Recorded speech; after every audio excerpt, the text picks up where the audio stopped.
Hiyo. Hello everyone. Hello Biotech.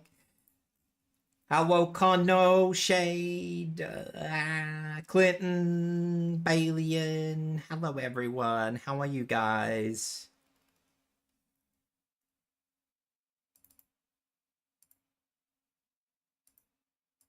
Open this up.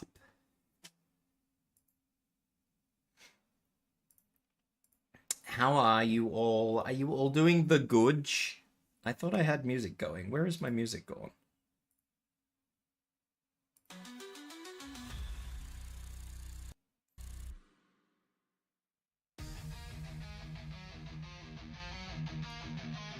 There we go.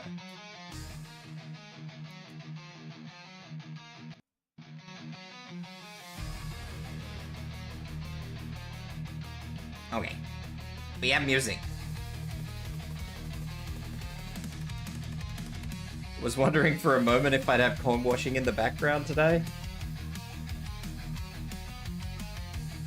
I don't think Cod could just sort of work quietly in the background while I talk shit. Probably not the most fun and enjoyable process in the world. How are you all doing though? I hope you guys are good. I hope you guys had a good weekend.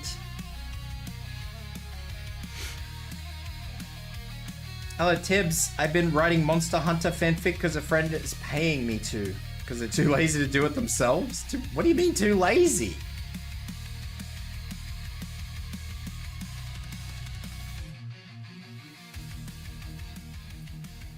I have questions. What's too lazy to write a fanfic?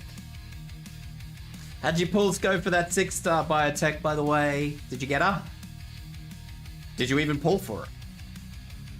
This is the real question. I wouldn't have minded the power wash makes my brain turn to mush and I'd be out of commission for the rest of the day. You didn't get her or you didn't pull for her?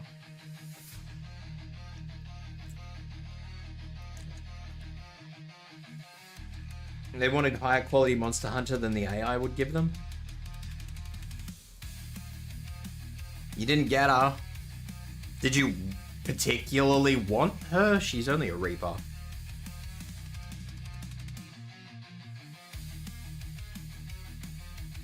They have ideas and they don't want to write it out themselves. They also don't think they do a good job. I mean, that's fair. Some people just don't have that creative spark, like me.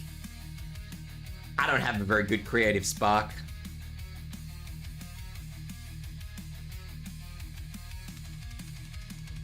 I will actually load up a map just so we have a map to get into. Free play locations. Let's do washroom. Because we're gonna be talking shit.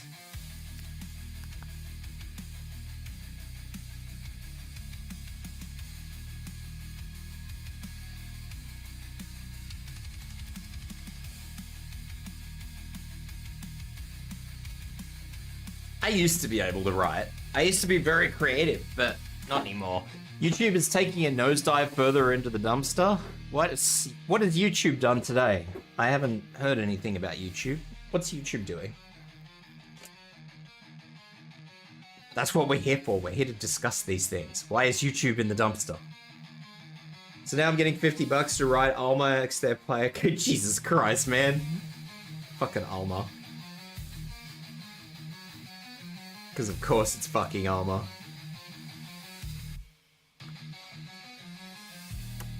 AI ID verification? Wait, where is that's not global, is it? I thought that was only like UK and Australia.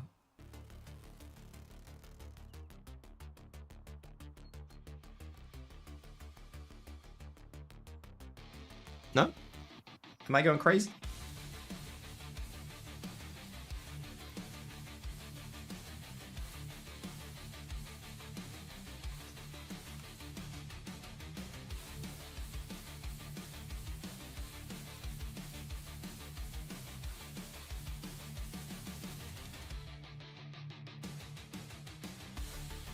YouTube took it upon themselves to start AI age verifying.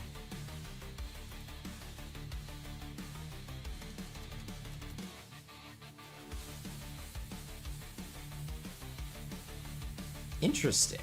Wow. No, it's coming on the 13th.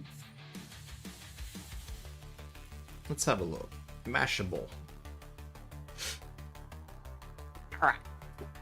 Let's... I was gonna start talking about Battlefield 6, but let's talk about this. Let's start here. Because why not?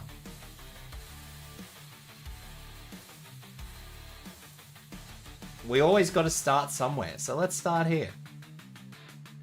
Where's my browser? It's Tuesday, isn't it?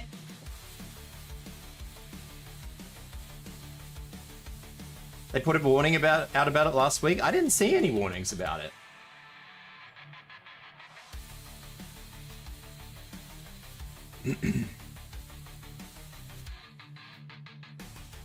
Not for another 42 minutes. I'm not going to sit here and just power wash for 42 minutes so we can say it's Tuesday, all right? It's Tuesday here.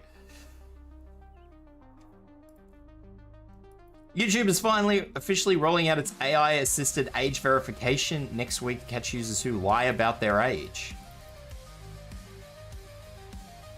YouTube announced in late July that it would start using artificial intelligence for age verification. Do we have anything on this? No thanks, I'm good. On August 13, these new systems will help provide the best and most age-appropriate experiences and protections. Quotey fingers. Protections against what? It's only fucking YouTube. What do you... Sorry. Can I rent corn on YouTube? Is this a thing that can be done? Like, what am I being protected against here? It's only YouTube. Unless I can hire that sort of stuff or purchase it or whatever, I don't feel like this is necessary, I'm gonna be honest. Over the next few weeks, we'll begin rolling out machine learning to a small set of users in the US.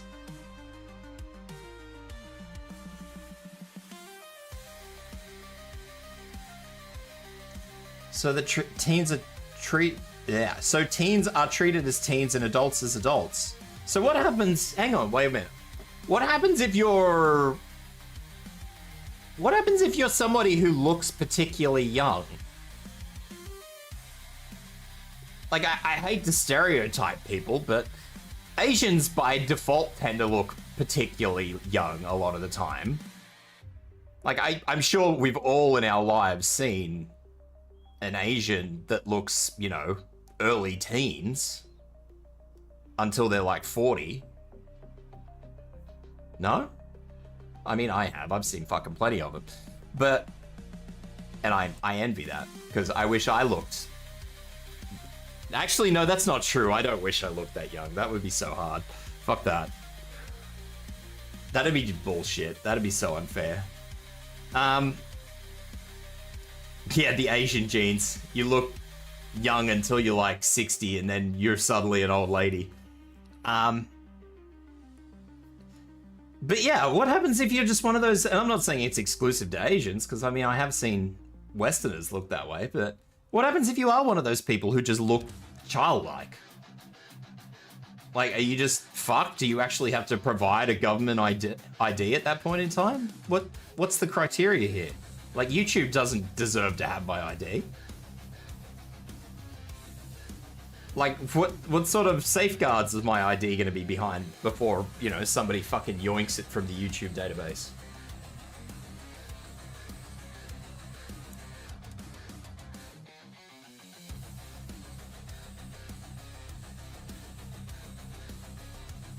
They're going to demand to give them copies of the government IDs? Yeah, I don't know about that. We'll closely monitor this before we roll it out widely. This technology will allow us to infer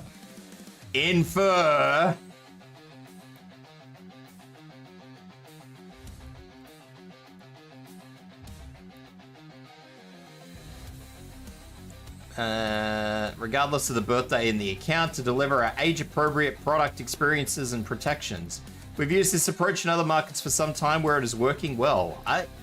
Now, I've heard this system integrated in a couple of different places, and it's never worked well, ever. Like, It works well under select, precise, controlled conditions.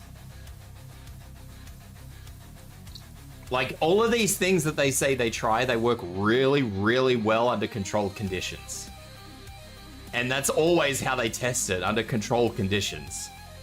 And then it jumps out into the real world and there's a million fucking problems because nobody bothered to double check what was actually going to happen when they did roll it out. Because everybody lives in their own little bubble, you know? Stupid people. Stupid people. God, I already look like a 40-year-old despite being 24. The AI interprets a variety of signals to determine a user's age, including the types of video a user is searching for, the categories of videos they've watched, or the longevity of the account. Okay, so look, account longevity, that's cool. We can use that. That can be used as a criteria under most circumstances. That can be used as a criteria. But sorry. The types of videos the user is searching for. Now, I don't know about you guys, but when I'm looking at stuff, I've searched for the most fucking rubbish things before. Like, I have searched for some fucking wild stuff in my time. Not on YouTube, but like on Google. I've made some pretty wild Google searches before.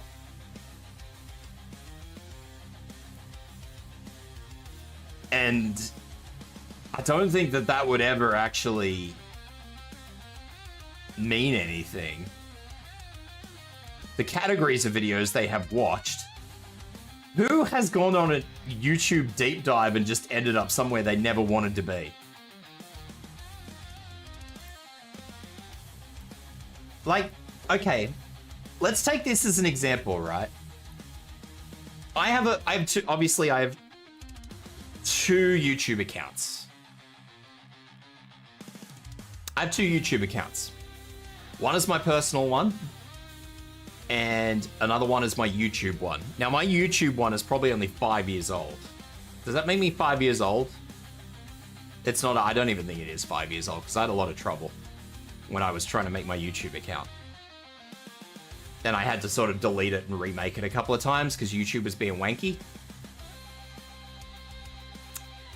The many false flags that are coming out and the lawsuits are coming after, no doubt in America. I'm glad they're testing it in America, because America actually has like a lot of legal hurdles people have to get over to do this shit.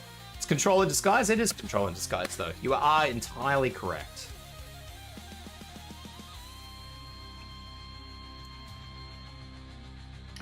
But the issue is, like I said, this account, I don't know, let's optimistically say the account's 5 years old. I don't think it is. I think it's only like 4 years old.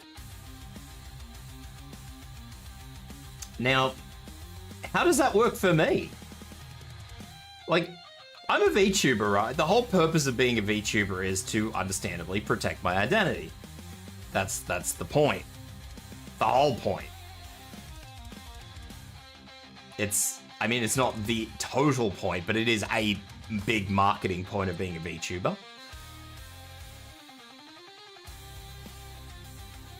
Now, am I gonna have to verify myself? Because now look, I want to be really fucking clear. Like, if I get hit with a serious copyright strike that I actually need to go in and totally appeal, all my personal information has to go on that anyway. So, and everybody hates that about YouTube as it is. But, like, I shouldn't have to... I don't think this will affect this account anyway, because it is, like, a business account. But, yeah, it's... The entire point of this is to erase anonymity so the government can put a face to everything you do. It's like in China. You'll have social points next. That's what'll happen. We'll have social points next.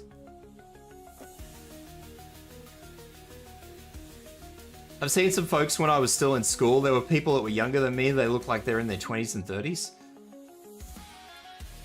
I'd say I probably have a baby face. I don't think I would ever be mistaken for being particularly young, but I do have a baby face. And,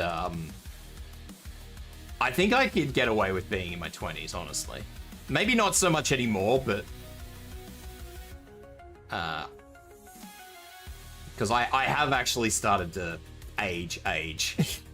And, I don't think there's really any hiding the age anymore, but...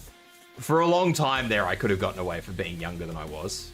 I don't think I would ever say I looked, like, really young, but people always pegged me as younger than I am. But, like, I've seen people who, you know, they were mid-20s and they looked 14. I've known those people personally. And I want to say that 14 is an optimistic number of what they looked. Like, can you imagine being one of those people in today's society? And you just having all these fucking comments, especially if you live in Australia or the UK where this shit is gonna really get hammered home. Can you imagine just how much of your, I don't want to say freedom, because it's not exactly freedom that, you know, as long as you provide everything they ask for, you know, you don't lose any of your freedom. But how much of your personal information needs to be presented to people who don't need or shouldn't ever need to have access to your personal information? That's scary, man.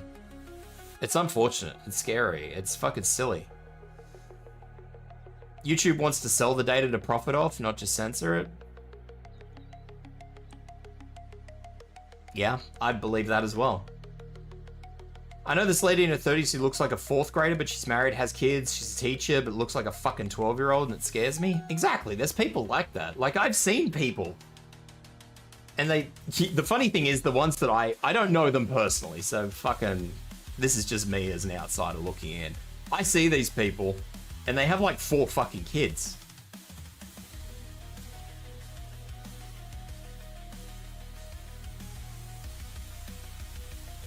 And you sit there wondering, like, fuck, man. What? Yeah. I don't hold anybody account. Like, I don't judge people based on how old they look, alright? Because they probably cop enough shit. But, and I know that there's, like, I've spent enough time on X/Twitter, call it whatever you want, to understand that there's a lot of people in this world that are really, really, really big pricks to those individuals. And I don't want to be one of those people, not even remotely. But I feel for them these days more than ever. I feel for them more than ever. Like, they probably get judged in society a lot to start with. It's fucking self-evident of that, just by a brief look at any form of social media these days. But the big issue is, like, these days they're just gonna get hammered by all this AI recognition shit. So just imagine you want to unwind after your day and you just want to chill out and, I don't know, you heard about something big that happened in the world. Like something important that happened that, you know, maybe has a little bit of a violent side to it. There's a lot of conflicts going on in the world at the moment. So let's say you want to learn about something you heard that, I don't know, maybe that's a country of origin for you. And you go to look at it and you're like, oh, this content is age restricted. And you show them your face and you've got, you know, you look like a fucking 14-year-old or whatever you look like. And they're like, nah, sorry, mate, too young. Meanwhile, you're trying to fucking baby, you know, you've got 4 kids of your own. And you're just sitting there like, you know, you're fucking mid-30s or whatever. And you're just fucking like, what the fuck, man? Hey, Trim, how you doing, bud? They also get treated like they're children despite being fully grown adults. Exactly. It's fucking shit, man. You can't have that sort of stuff going on for people. It's shitty behavior. Don't be those people. Don't be those people. Don't judge somebody based on what they look like. That's fucked. That should have been the first thing your parents taught you as a kid. Don't fucking judge somebody like that. That's fucked. How you doing anyway, Trim? What else have we got? If the system incorrectly determines a user's age, they will have to verify they're over 18 with a government ID, or better yet, the credit card. Fucking yes. Let me give YouTube my credit card information. What a cunt. That is a contact.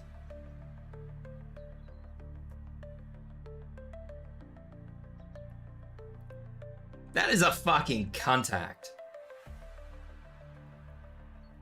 This comes at a time when age verification efforts are ramping up across the world, not without controversy.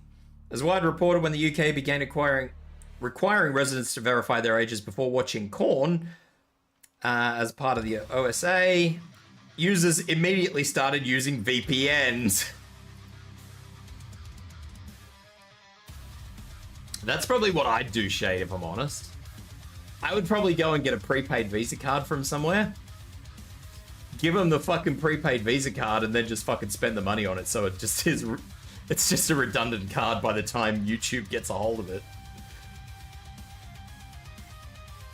Some platforms use face scanning or IDs, which can be easily faked as generative AI gets more sophisticated, so will the ability to work around age verification tools. Exactly. This is the other big thing. Like, people are already using these tools to bypass this shit.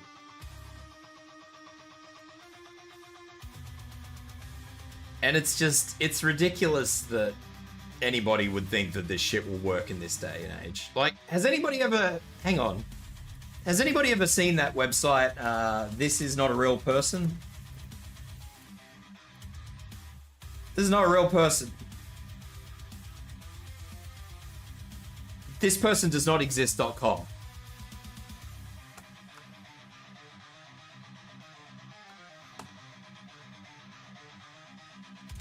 These have been around for years. I don't know how old this website is.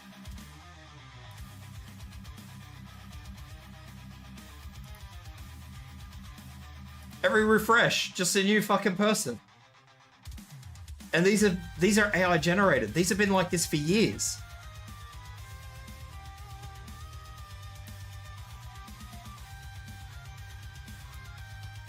And that is legitimately the website. This person does not exist.com.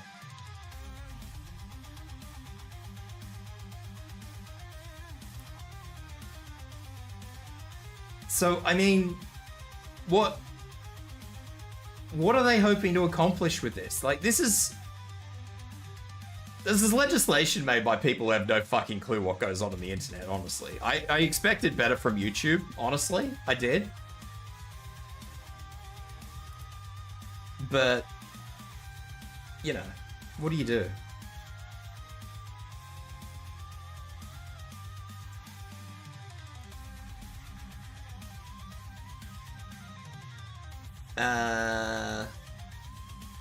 Where are we? Mashable previously reported users are reasonably wary of giving too much of their private information to companies because of security breaches. Age verification serves to keep kids safer in theory, but in reality, the systems being put in place are flawed ones, both from privacy and protection standpoint. Do I really?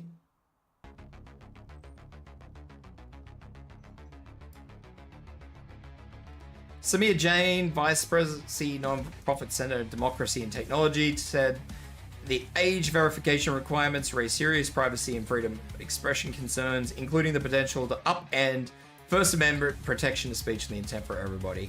So yeah, like it's ridiculous, really.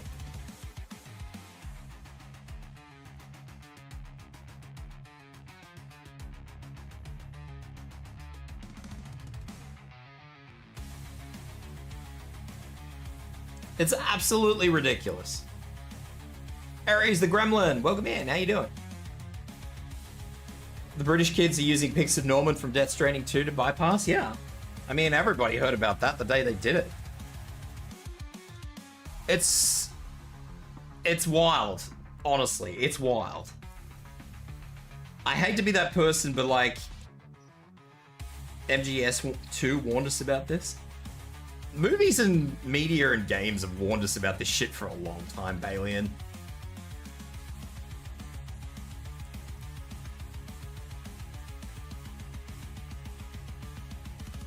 It's been warned for years, but the problem is that the people who make these sorts of laws don't step outside there. I said this last time. I said this when we were talking about this last time. I'm fine, woke up at 3 a.m. from a frog trying to eat my nip. Very good. Hell, even 40 years ago, books warned us. So, book 1984 was supposed to be a warning, instead it's being used as a how-to guide. Yeah, I heard that.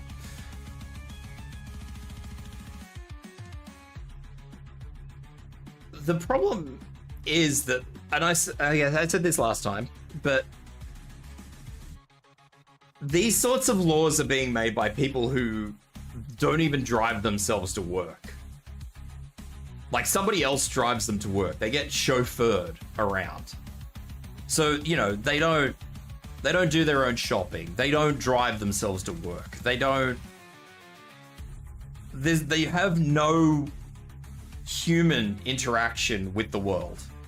Like, everything they see and hear about the world is third party.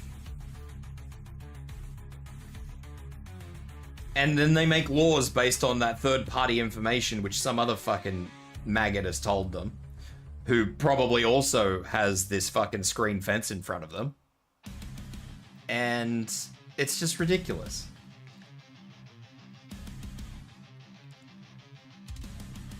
And then, yeah, as Trumbull says, a lot of them surround themselves with yes men. So, you know, then everybody's like, yeah, that's a good idea. Yeah, let's do that.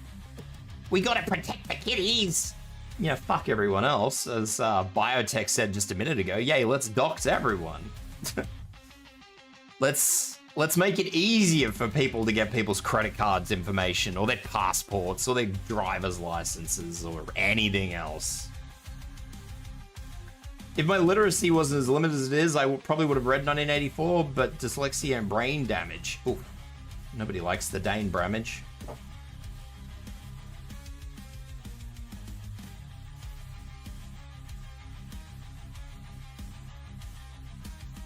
These ghouls don't even count as human with how far they separate themselves from the rest of us. Yeah, there is a very big divide between the people making the laws and yeah, the actual people that suffer them. France has very bad internet infrastructure. That surprises me. I would have thought France would have had pretty good internet. You learn something new every day. Everybody's complaining about internet lately. Interesting. Switch now, speed through your feed. 540 megabytes for only, well, how much was that? 60 bucks a month? 80 bucks. Jesus, fuck! It's expensive. I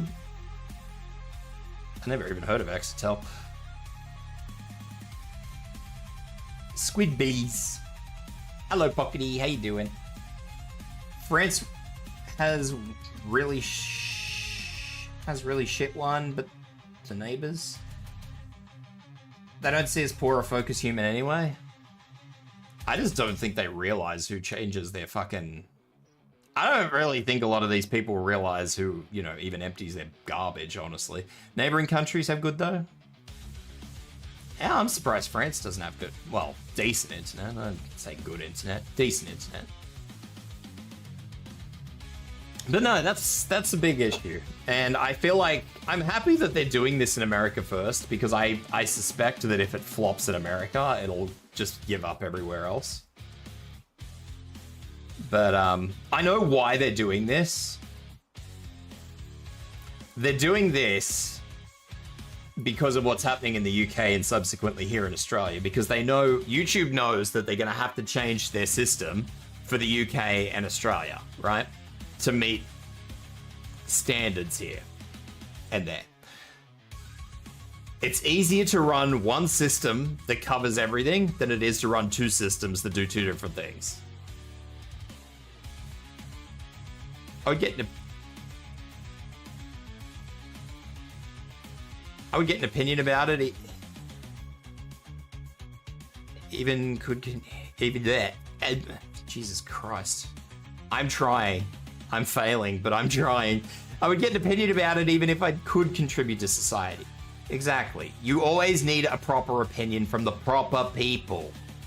And that's the problem with politicians. They never get the proper opinions. They just get, as Trimble said, yes, man, to agree with them. It's because of the lizard people. You think they're lizards. They're making us go backwards, man. The lizards are taking over. They want the monkeys to return to monkey and go back so they can take us back over again. Let me get my tinfoil hat. It'd be a lot funnier if they just cut off the UK entirely. I agree, Shade. And I agree that with the mentality that they would do the same here because of our laws. I 100% agree with that. I would just say, fuck UK, fuck Australia, let's cut them off. No more YouTube. No more YouTube. Enjoy your law.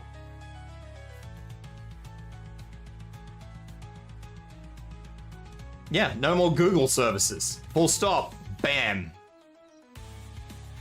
I mean, it'd fuck me because my email's Gmail and obviously I stream on YouTube. I mean, I don't only stream on YouTube, so like, as long as Twitch didn't fuck me up, as long as Amazon didn't go nuclear as well, I'd be okay-ish, but I suppose Kick, there's always Kick, isn't there? Did you not hear about the rich girl recently who hit someone and genuinely couldn't understand that she did no wrong because it was a poor person she hit and thus went, but hey, they have no value? I mean, I hear a lot of those stories, Bailey, and honestly, and I don't like them. I think they're disgustingly disjointed, unhinged opinions. It's not okay. I mean, I'm having a look at what the US is happening, what's happening in DC at the moment. They're mobilizing the military to get rid of the homeless. That's rough, man. Next, it'll be the low-income earners. Get out of DC, guys. You know, you got to start somewhere. Everybody thinks that it won't happen. It's happening. Anyway, take that tinfoil hat off as well. Trev, it's a knee-jerk reaction to at least look like they're complying with new laws. I'm not sure it's a knee-jerk reaction. I think they're just trying to centralize the whole thing so that they only have to run one type of platform as opposed to two. I could be wrong, and you may be right. It might just be a knee-jerk reaction, or it could just be, as Shade said earlier, that they're just trying to... They found an excuse to actually take people's personal information and sell it. Both are on the cards for greedy Google. However, I do have this to say. Eat the fucking rich. Eat the fucking rich. It might end up that way someday. Reject humanity, return to monkey. Hell yeah. Thank you for the follow, Aries. I appreciate it. Welcome in. Gremlin just followed. UK equal Australia 2.0. Australia is going to equal UK soon. It's fucking ridiculous. Dark humor is like food. Not everyone gets it. That is so true.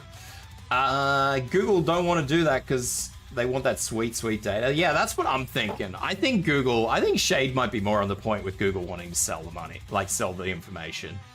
That makes more sense to me. There's a lot of money to be made in that. It's not right, but there's a lot of money to be made of it.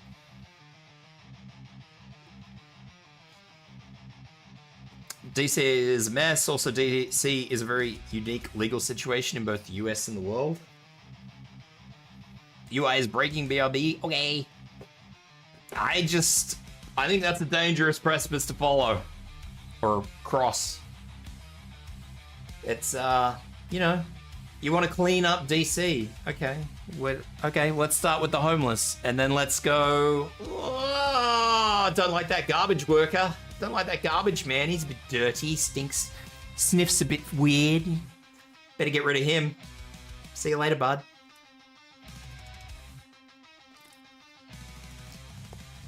Everybody says it won't happen. It won't happen until it happens. And then everybody will go, ooh. I don't believe that's an extreme jump in logic at all.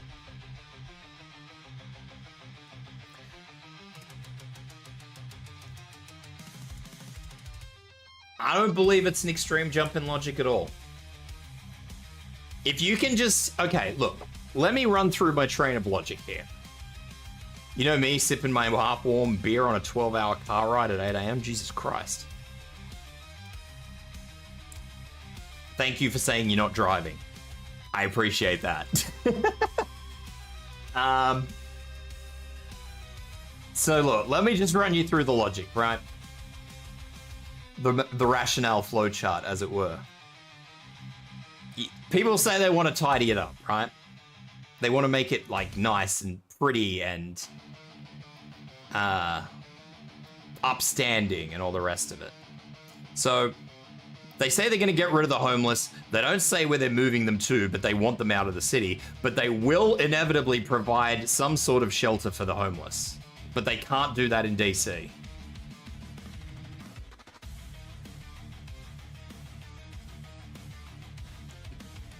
My first question is, where's the money coming from? If you can't do it now, why are you suddenly going to be able to do it later?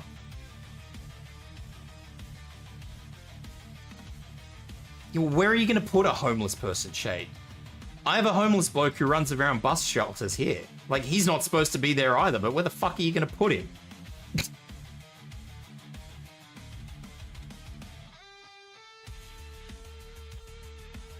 Like, you can't just say... Nobody can just say, oh, you can't be there, homeless man.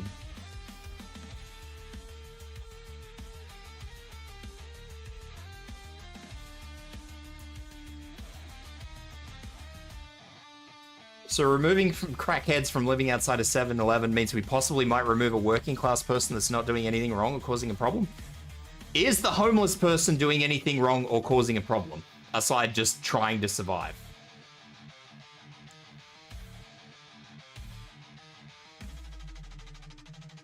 Generically, the answer would be no. In some limited circumstances, yes. And we're not talking crackhead specifically, we're talking generic homeless person. Just some poor bastard that's been fucked over by life and just can't do it anymore.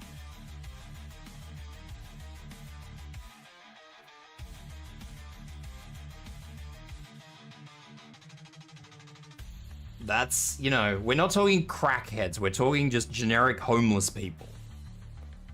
People that may have just made a bad... How many homeless people have I met in the USA? I have no idea. I don't know how many homeless people I met when I was in the US. And if you really want to go as far as to say that I wouldn't understand them, like, come on, man.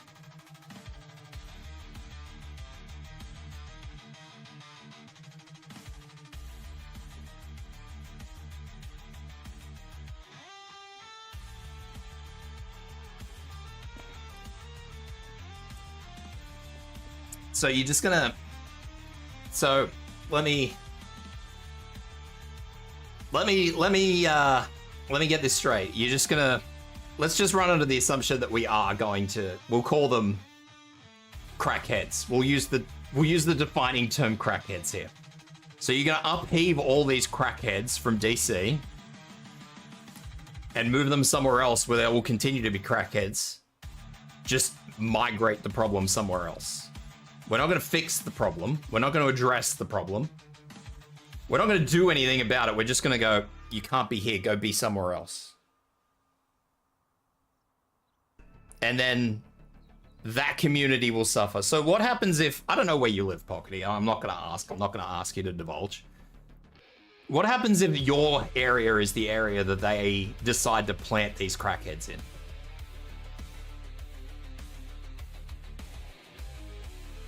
Like, that is the answer. That's the question that I will raise to anybody.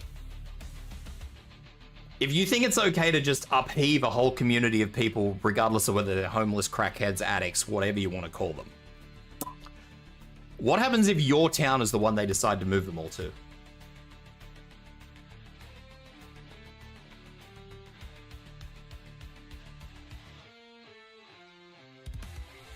They won't know where they are, likely. anarchy is going to ensue because they're just going to start going fucking wild because they will have lost what little they have, because no doubt they'll just pick them up and fucking hoof them off without anything. You know, maybe if they're lucky, they'll get to take a trolley of their stuff. Maybe. And then all of a sudden, you know, they're in your backyard.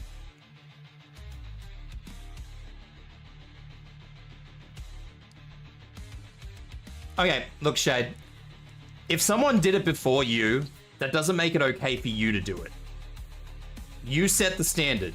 You don't get to go, well, that fucking bloke did it. It must be okay for me.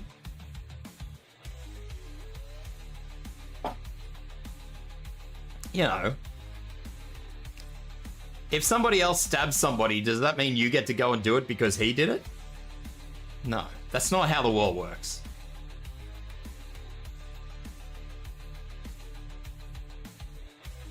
It's not how it works.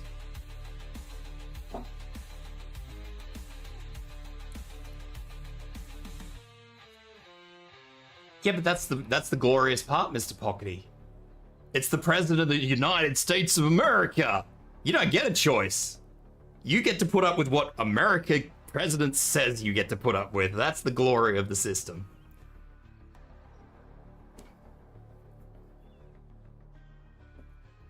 If they want to pick up, I don't know, how many... Somebody give me... Did I see a previous comment? The Purge is slowly becoming a reality? I don't know about that. That is probably a bit extreme, but...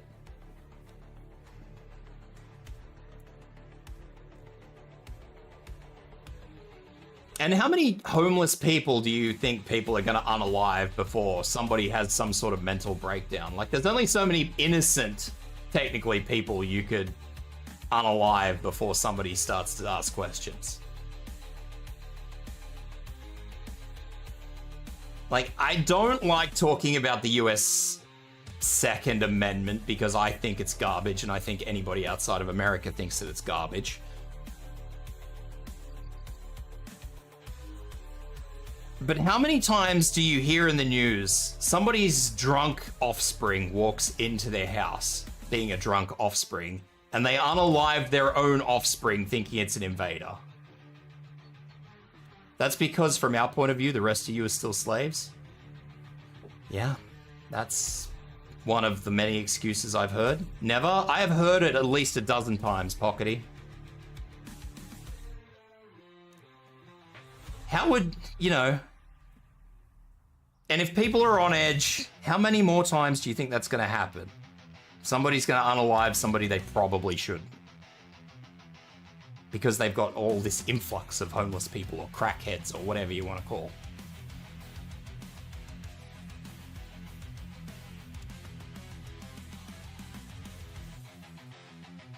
Yeah.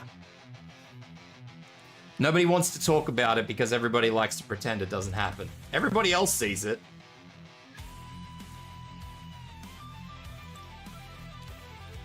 Yeah. The big one I hear, Aries, is that most people are indoctrinated by the government or some such. Want to talk guns? All I gotta say is schools. Yeah. Yeah. Yeah. The logic doesn't make sense as to why the Second Amendment is a problem. No, I'm just saying the Second Amendment is used as an excuse to justify the problem. I'm not saying the Second Amendment is the problem. I'm saying the Second Amendment is used as an excuse for the problem.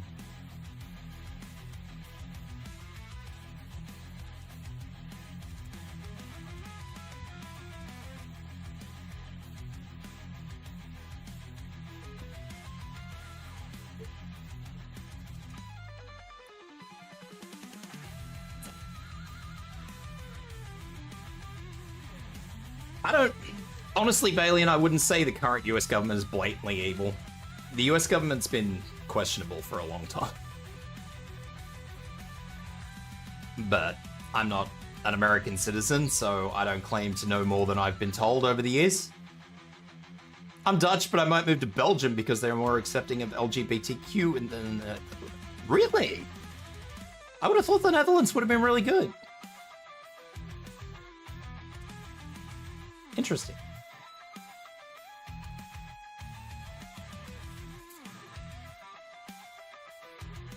They think they are. Okay.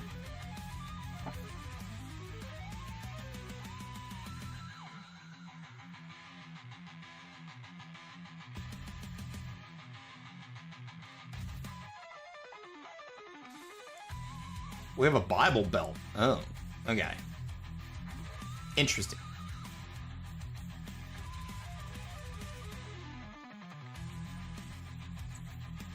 It's the out of touch who run the system? Yeah. Well, biotech's just gone back to my point one of, you know, the people who run the system tend to be disconnected from the system, so yeah.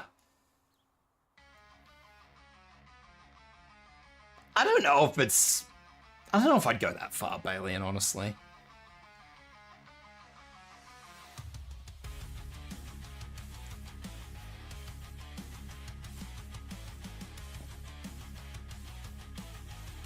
Netherlands seems to have some of the pretty narrow acceptance, as they also have a very high percentage of Christians. I mean, I suppose that makes sense.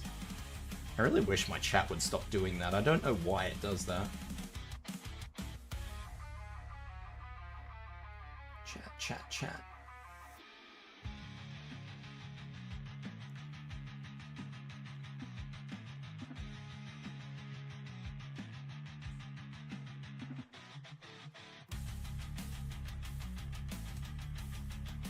I don't even know where my chat is.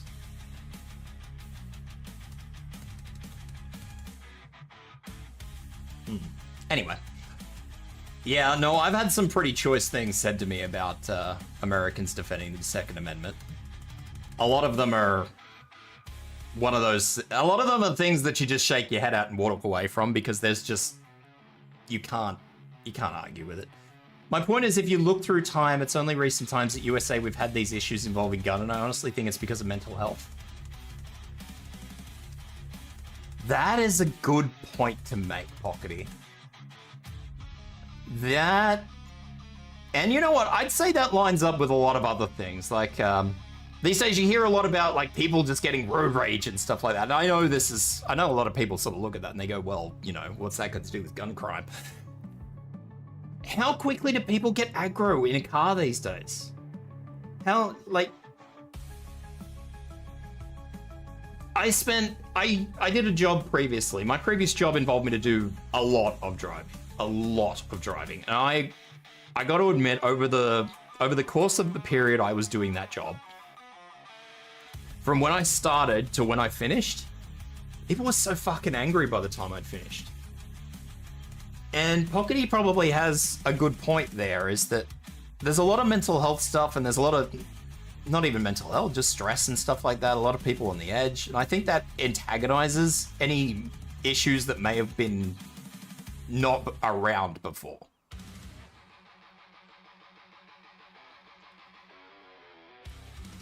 In the US, the percentage of personal gun ownership in the US is down. The US used to have nearly 80% of the population own and knew how to use firearm. We had a lot less shootings and such. I don't know what the ratio is now, but last I looked, and this was a long time ago, this was like 10 years ago when I actually cared to look at this figure. It was like 8 weapons, 8 guns per person.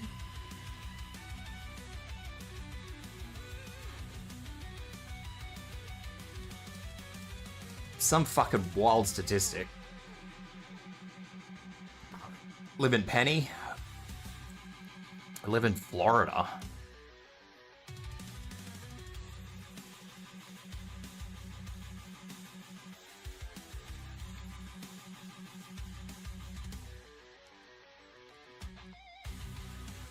Consider, Australia has also pretty much completely got rid of guns, and Australia has less than 1 mass shooting per year on average.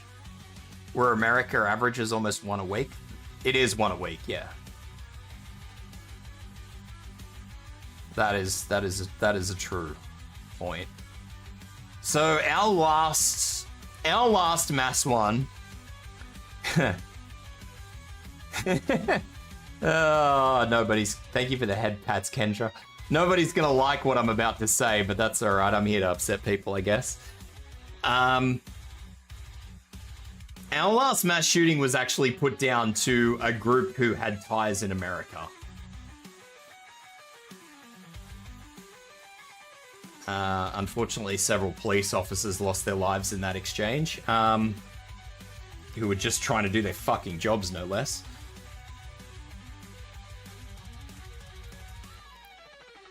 But yeah, that was, ironically, our last mass shooting did have its roots in some American cult. I want to be clear, it was a cult.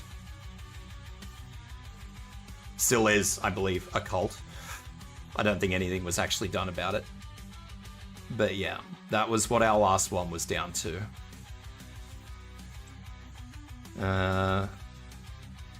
Prior to that, our last one before that was obviously the one back in 96, which was when our gun laws were actually implemented. We haven't had a mass shooting since 96. That was the first one. Yeah. I mean, we have had shootings, but they are typically gang related. Well, not even gang related. They're usually bikey related. So it's usually bikies shooting other bikies, or gangs shooting other gangs. Like, it's very, very rare that somebody who shouldn't be getting shot in the first place gets shot here. It's very rare.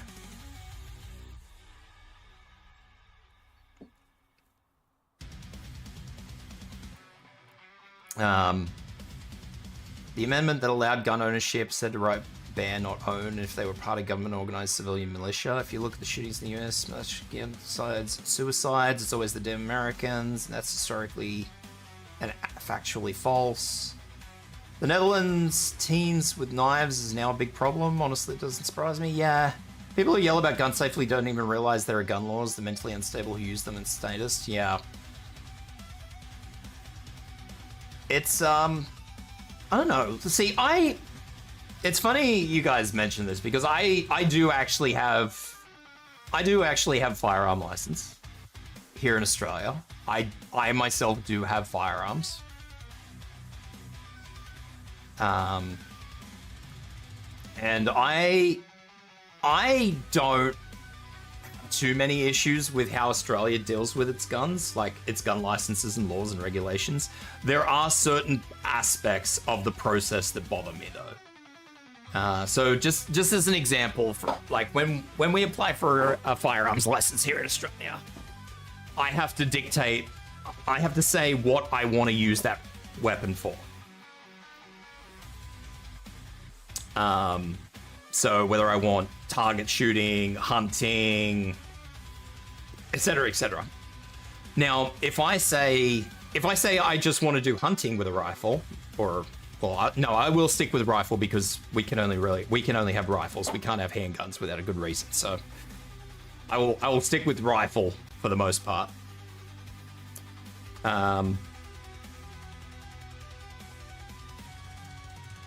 So if I apply for a license and say I only want the rifle for hunting, and then later on decide I want to do target shooting, I have to hear out this whole thing. I have to reapply for a change of my license, which will then cost me money to change. And I don't like that. The big issue in Australia is that a lot of it's just a money cycle. So, like, I wouldn't care if I had to say, like, talk to somebody and say, hey, look, I would like to do this with what I have. And they go, okay, sure, no worries. And then maybe I pay, I don't know, what's a license really worth? $10? Plus postage. So 15 bucks, let's say. But they don't. They charge you, I think it's like $60.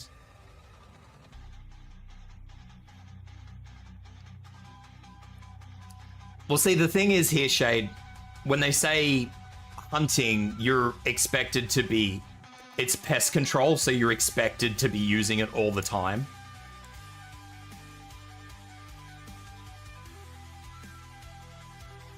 Because that is typically the reason you have it, is for pest control. So you would be using it weekly.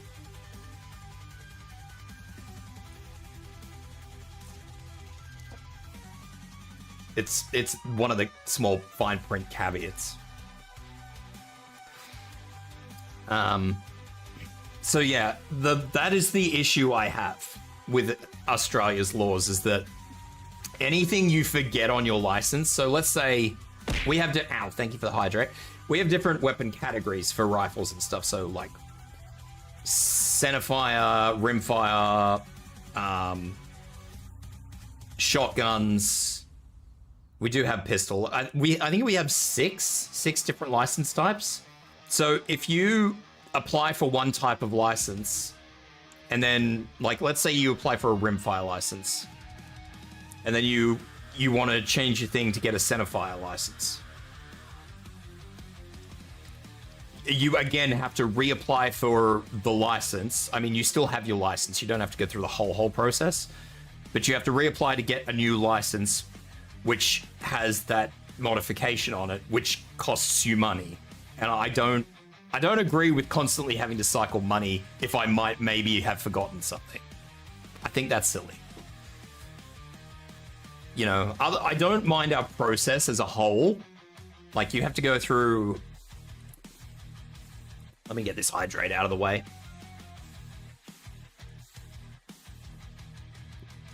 You have to go through a firearms training course. It's a whole day course.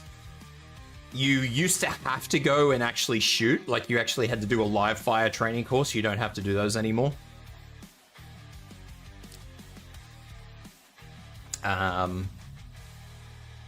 But you do still have to do a handling safety course,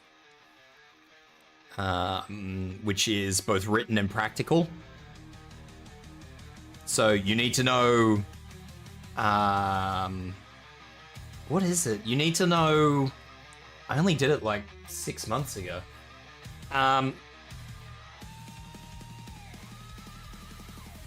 The range of the calibers we have in Australia. So obviously we don't typically use, say, 5.56 rounds here, for example.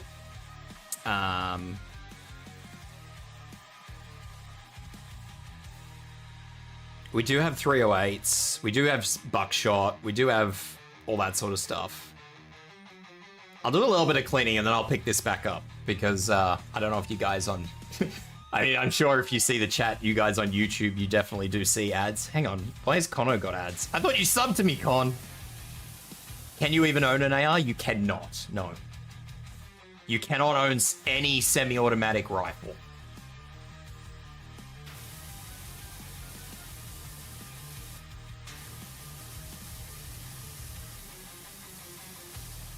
Unless you are law enforcement. And even then, law enforcement, you have to be like special, one of the special response teams.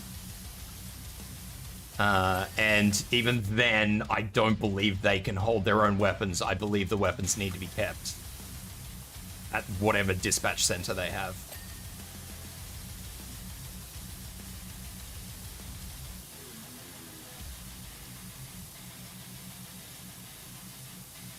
But no, we cannot own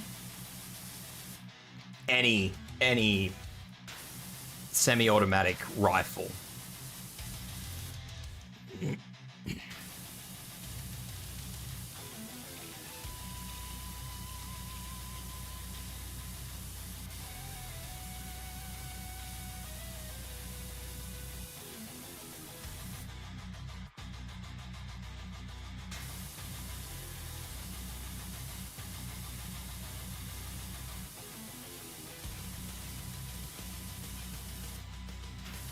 And I think most people in Australia would probably argue, why do you actually need an AR in the first place? Most sane people in Australia would argue that. There are a few lunatics who just like guns, so they're just like, oh, gimme. But yeah. I haven't actually heard anybody give me a good answer to that. You don't need an AR for rodents.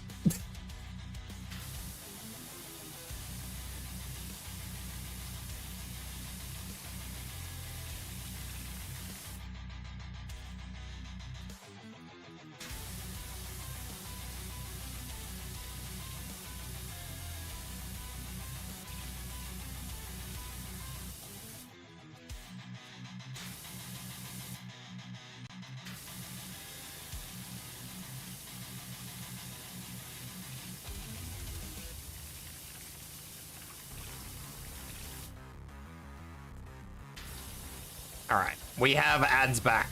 I'll finish cleaning this little corridor here and then we will continue the talk. Continue to talk the talk.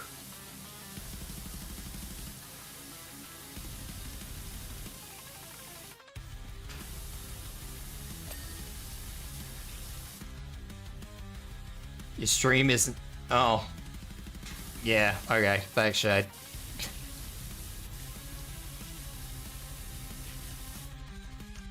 Swear it's hot pink. That is a wild color choice, though.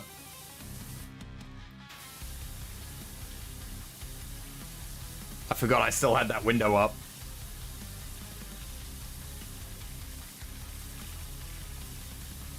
Which is fine, because I actually wanted to keep that window up for talking anyway.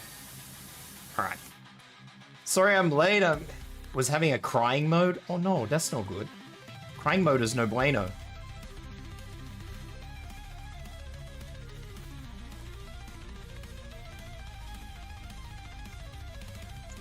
I'm actually going to move these over to a different window.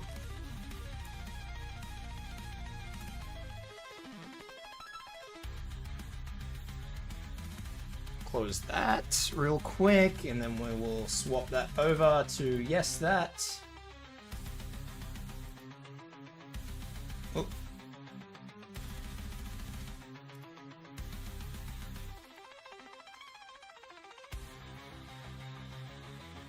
The subsonic rounds and a big ass suppressor on it. Yeah, see, I don't see the point in all that, honestly. You know, maybe if he was military, then I could see a point to it, but...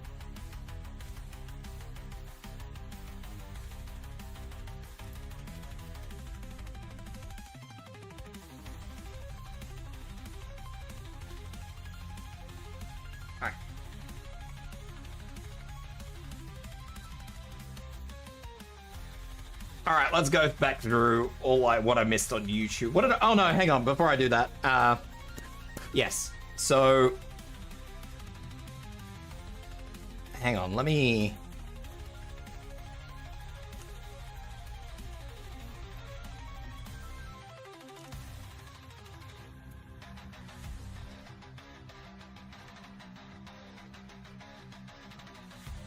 So yeah, we have... Can you guys see that? Yes. All right. So we have all these sorts of things, like I said. But the issue is, as I was saying, you need to kind of make sure you know what you're applying for with a license, unless they want to slug you with a thing. But, like, we needed to know, like, danger, like, the ranges of all the weapons that you're applying for. So, so I have an A and B license. Actually, I might have A, B, and C. I don't know. I'd have to have a look. So everything that's on here, air rifle, rimfire rifle, shotguns, anything that falls into those standardized categories for caliber size, I need to know the safe ranges of, well, not safe range, danger ranges, like how much range all of those are. That's all in the practical assessment. Not practical, theory, written. I mean, they are multiple choice, so do what you want with that, but I think there's 30 questions and you're allowed to get 4 wrong, and then they ask you again and you have to get them right the second time, so technically you've got to get 100%.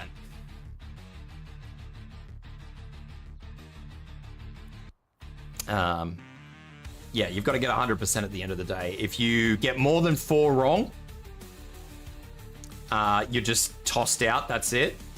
And if you cannot correctly answer any that you did get wrong thereafter, you're thrown out straight away. Do I live in a rural? The area I live in is considered rural, yes. It is legally considered rural.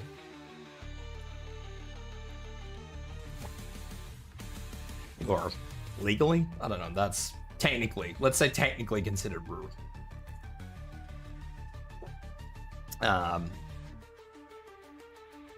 But yeah. And then, you know, we've got all these little technical things. But yeah, so I don't have an issue going through the system, like going through all the safety training and all the rest of it. I don't have an issue with all that. My issue is, like I said, if you fuck up when you get your license and you forget something, you have to fucking pay. Like, even if it's an honest mistake before they even send your license out, right? They're like even if you send it away, because it's all online forms, right? None of it's actual paper. So when you fill it all out, if you fucking even look at it, like if you double checking it after you've sent it off, you can't just call them up and say, oh, hey, look, I've made a mistake. Can you fucking shit can that? The second it's being processed, the second it's submitted for processing, if you realize you've made a mistake, you have to fucking pay. And it's shit. I hate that. I think that's just fucking dumb. Voter Eligibility Act would prevent anybody whose name doesn't match their birth certificate from voting. That means anyone who's ever had a name change. I don't know anything about that, so I'm not going to touch that, Bailey, and honestly.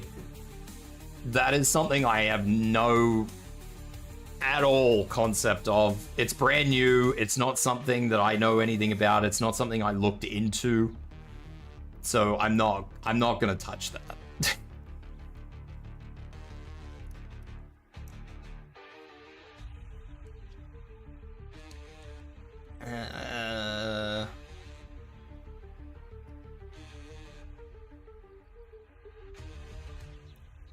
The last Australian I talked to used a machete to defend her chickens from a stepmom who tried stealing them. Seems a bit extreme.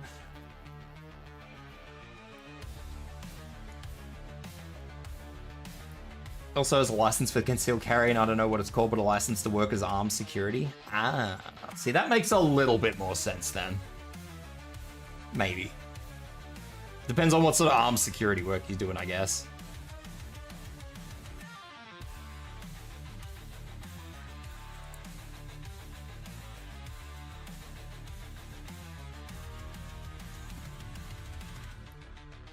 But yeah, I don't know much about. I only know what I've heard about for the Voting Act in America.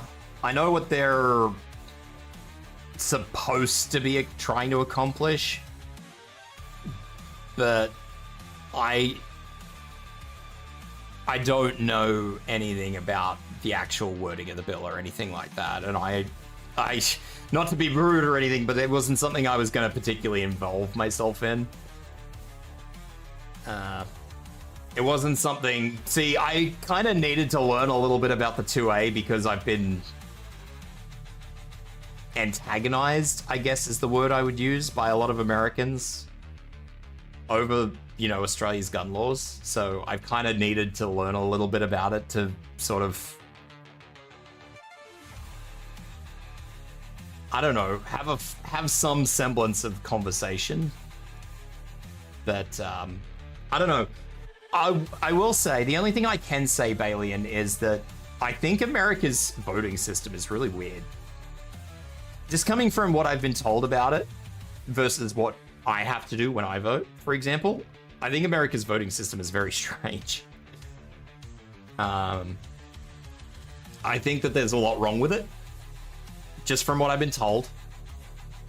And, I don't actually think they would need to change all that much to make it better. It just, I don't know. It's weird.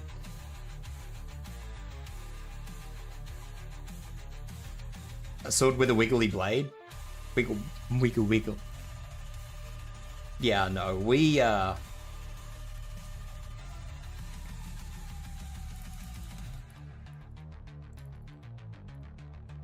don't... We have a good voting system here, I think. I don't like that we have to vote, but I think our voting, like the system itself, is okay. I'm not saying it's perfect, because it's not perfect, but I think it's okay. I feel like it has enough safety nets in place that it doesn't leave itself open. Yes, we have to vote in Australia.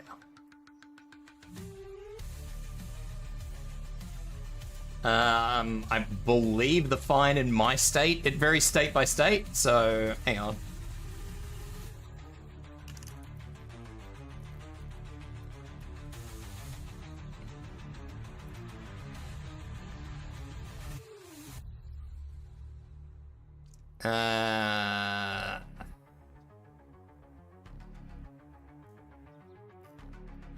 Where did I see that? There you go. So I'm in New South Wales. That's the state I live in. $55 fine if I don't vote. I have to vote in every state and federal election.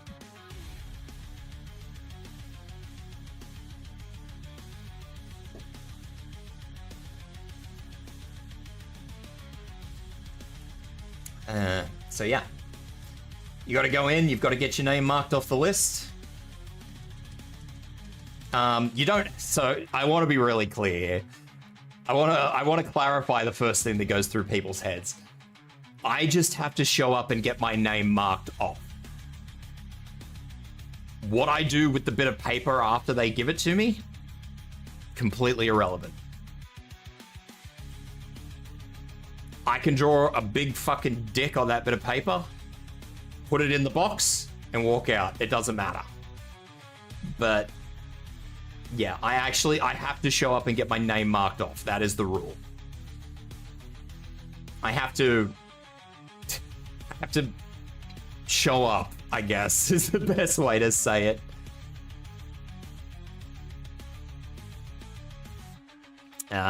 So yeah. They've got basically, so we have, in Australia, what we have is we have regions called electorates, which segregates, so is there something on here? Electoral districts.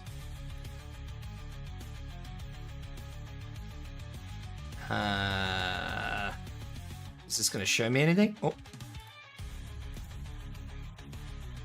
So, do we have Sydney? Let's just look at Sydney. Sydney. Just exists, Tibs. I'm doing my best, man.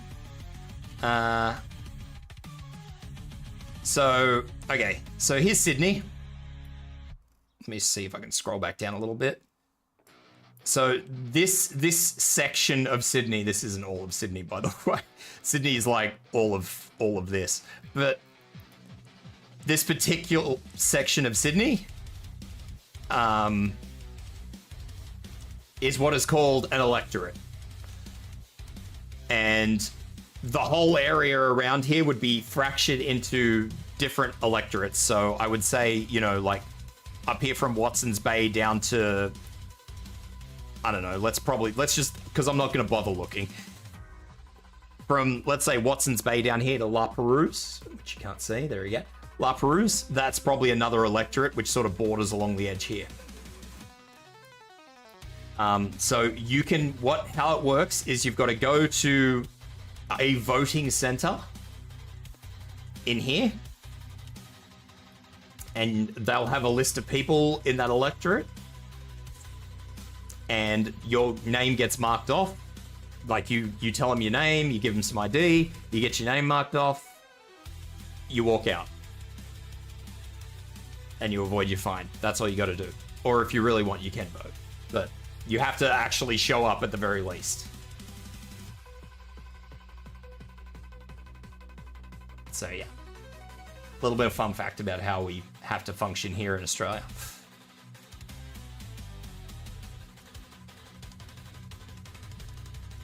But yeah, so, you know, all of Sydney would be broken up into, I don't know, something like 20, I don't know, in the Sydney area, there'd probably be 20 electorates or something. I don't actually know how many there are. Let's just say 20 for argument's sake. So yeah. But they have a big list of people who are allowed to vote in that electorate. So, and what happens if you know you're going to be out of town, like let's say I was going to America during an election, I would need to tell the electoral people, and I would need to get a postal vote. And they'd send me out a postal vote ahead of time. they'd mark me off the list. I could send them back a fucking blank thing. I could just re-stamp the fucking envelope and send it back, because I think it's been a long time since I've had to do a postal vote, but I think they actually send it like with a prepaid envelope inside, so you can just send it straight back.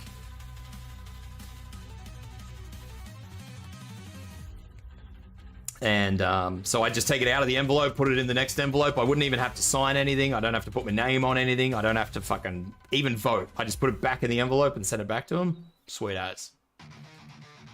I'm off the list. I avoid my fine. That's it. Or, like I said, if you really wanted to, you can vote.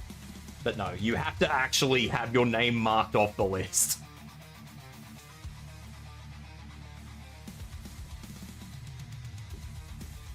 It's interesting to look at a bunch of so-called expert info pages by various political groups trying to claim certain things about the SAVE Act. It's easily proven lies just by reading proposed law as written, which anyone on the internet access can do.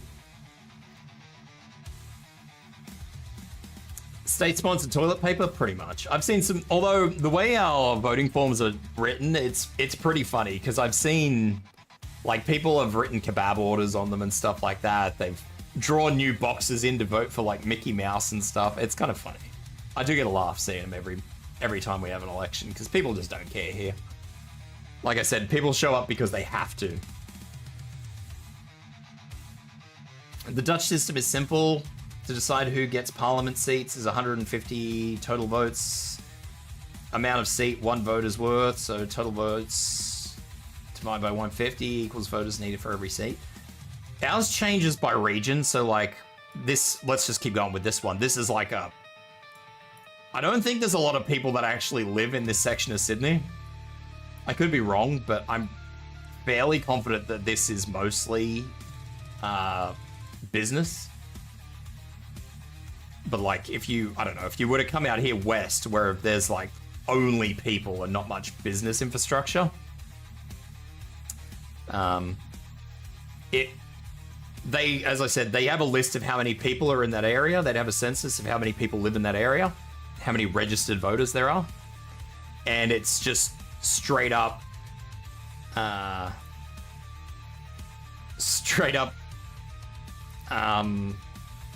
don't really want to fucking get into the details and the nitty gritty of it, because when you actually break it down, our voting system is horrible, but it's majority rules, basically. So, you know, if, I don't know, if there's, say, 100,000 people in a region, in an electorate,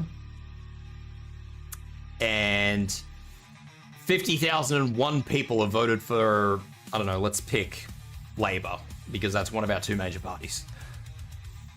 50,001 votes go for a Labour person. That's immediately their win. Full stop. Like, the votes just stop.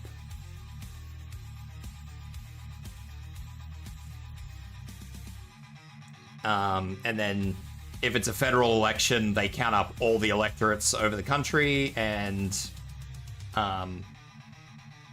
yeah, I don't know. Once you get into that, it gets a little bit more nitty gritty, so I'm not going to get into it, but yeah. You probably, hopefully, get the idea. Politics, hell yeah. Didn't think I'd ever be talking politics here.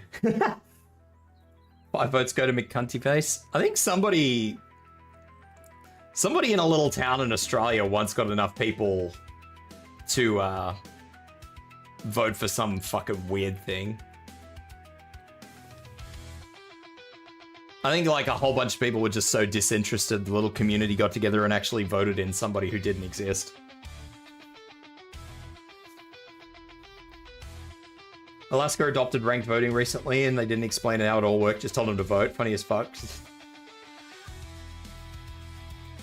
Yeah, that's our problem here in Australia, is they don't particularly tell people how they should be voting properly, because like I said, our voting system is really weird. And they're just like, no, put numbers in boxes, but they don't actually tell you. They like, put your top candidate number in this box, and then 1 to 6 is the minimum, okay? you can go all the way up to however many people there are in the paper. But 1 to 6 is the bare minimum, but they don't actually tell you what that 1 to 6 means in the grand scheme of things. So like, if you vote for an independent as your number 1 pick, and that independent doesn't get enough votes to actually get a seat, your vote then goes to number 2. You're number 2. And then if your number 2 falls into the same thing, it goes to number 3, number 4, number 5, blah, blah, blah. And a lot of people don't understand that if their number 1 vote doesn't get in, it's not just their vote's done. It's like, they don't realize that it sort of goes down that sort of flow chart. And it was explained to me when I was a kid, but it's not explained. When I was 8, I could have become a minister for the city I live because people filled in my name. They didn't let me become a minister, by the way. Oh. Yeah, I do feel like our voting system needs better explanations, but it is what it is. It benefits the people because people end up being ignorant to the system, often through no fault of their own.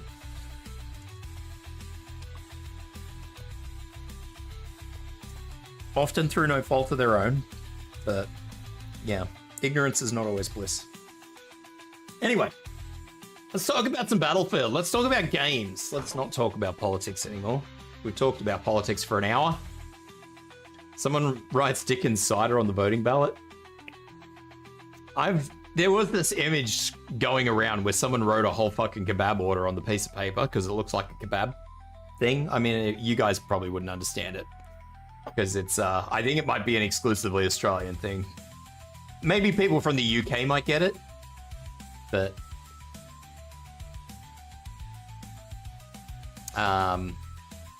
yeah, somebody wrote like a whole food order on their fucking thing. It was funny. It was definitely a good joke at the time. So let's not start off with this one. Go away, PC Gamer. Let's start off with this one first. Because this one is the more positive of the news. And as you guys know, I was playing, well, as you guys in... Did I even mention it in Discord? I don't know if I mentioned it in Discord. Anyway, I got... Well, it was an open beta regardless, so anybody could play it if they wanted to, but you could get key to get in a little bit earlier and have a couple of extra days. I was playing Battlefield over the weekend. I did mention it last week that I was going to be playing the open beta and that I would talk to you guys about it today on Just Chatting. A lot of you guys know that I was super excited for Mecha Break, and it turned out to be not so Mecha Break. It turned out to be just unbalanced and shitty. So I played Battlefield. I played it for the full 4 days. I got an early access code from another streamer. It was good.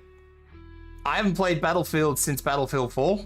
Where Battlefield 4 didn't work, and I spent 2 whole hours talking with EA support, and they told me that it just wasn't designed to run on PC and that I just have to deal with that.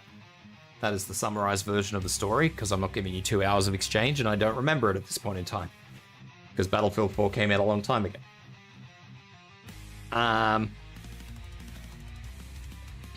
Battlefield 6 was really good, guys. I've noticed recently that they made a post, DICE made a post, that the time to kill was very quick, too quick, and they'll be modifying that.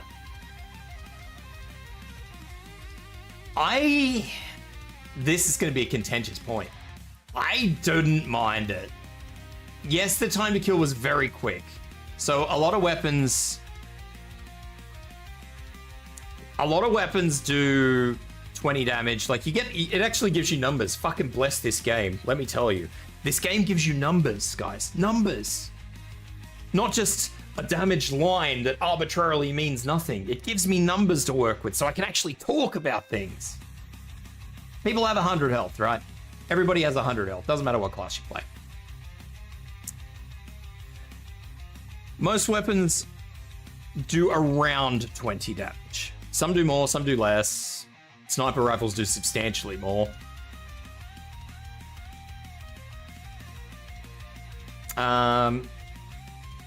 Well, sorry, the bolt action sniper. The one bolt action rifle in the game does a lot more. The semi-auto ones, I don't know. I felt like I was shooting fucking bullets at people, honestly, with those. I thought they were shit, actually. That's my first critique. I thought the DMRs were shit.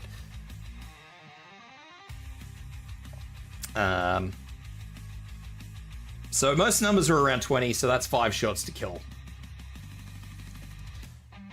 Some are 25. A lot were 25 actually. So 4 shots to kill. Some reached up into the 30s. I don't think they ever got to that 33 mark, 34 mark. So I don't think there were ever 3 shots to kill unless you were talking about, you know, the sniper rifle itself. The bolt action rifle. I didn't mind it, but I have played armor before. I do like milsims. They frustrate me because time to kill is, you know, you can cop a stray bullet and down you go. Blech.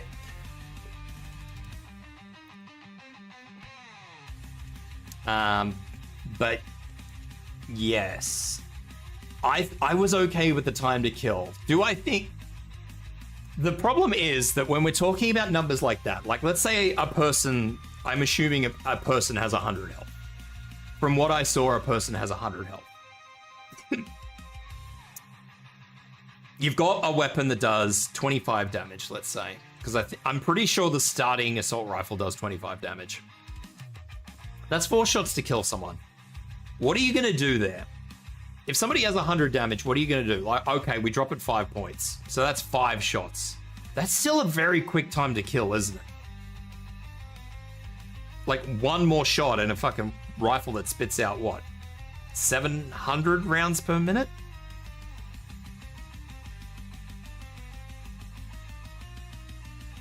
That's still a very... Gotta go for now. Okay, Aries, thanks for dropping in, and I appreciate the follow, and I hope you have a good rest of your day. Be safe. Don't drink too much beer.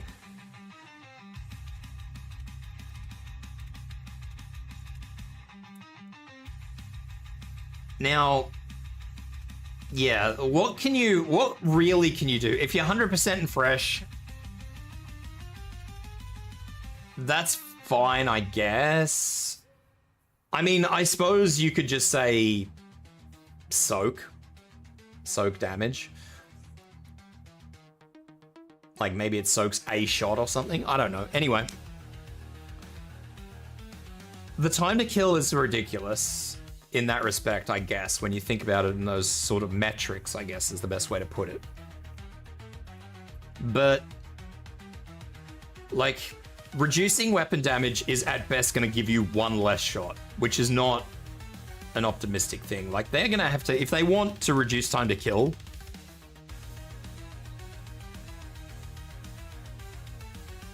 the thing is that they don't have an armor like they do in Call of Duty. Like in Call of Duty, you pick up plates. They don't have that sort of system in Battlefield, and I would wager that they don't want to add that system. I think that would be rough to implement in a game that is, from all intents and purposes, I think is very much finished. I think right now they're just ironing out stuff. And it would probably be fairly safe to assume that Call of Duty would have some sort of copyright on that.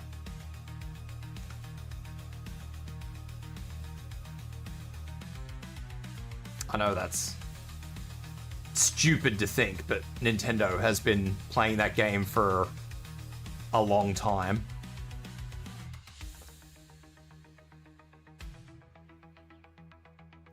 But, yeah, I honestly think they should probably lower damage on limbs.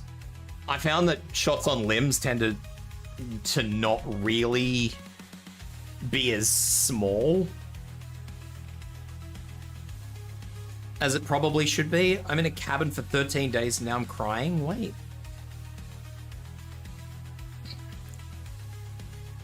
Cabin for 13 days and now you're crying. Wait, that sounds nice.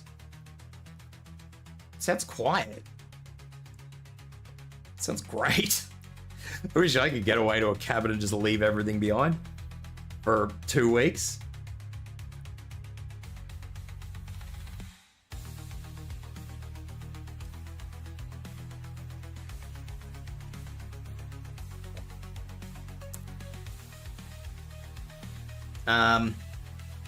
Yeah, no, I don't...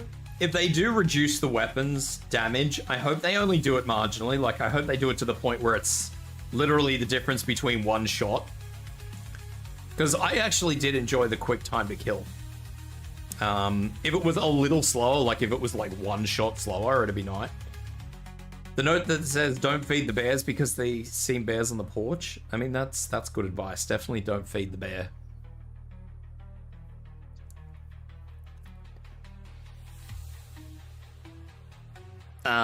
But yeah, I hope they only change it so that it's one shot. I hope they don't overhaul the whole system.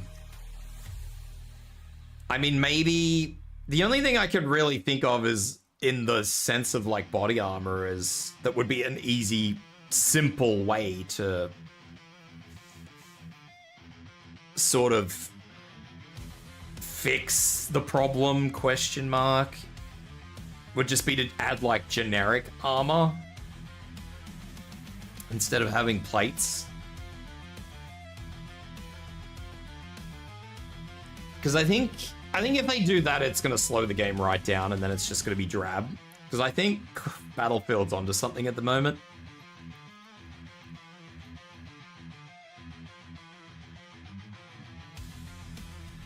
I really think Battlefield's onto something at the moment, so if they slow it down too much, it's going to really hurt it.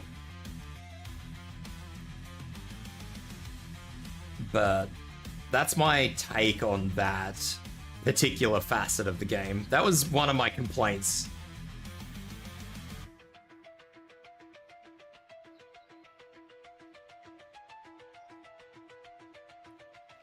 I did have another complaint, but I can't really recall what it... Oh! The Stinger range. The range of the Stinger lock-on. The range of the Stinger lock-on was atrocious. I could fucking piss further than that thing locks onto something. It's fucking stupid. It was really hurtful. I was personally offended by that weapon.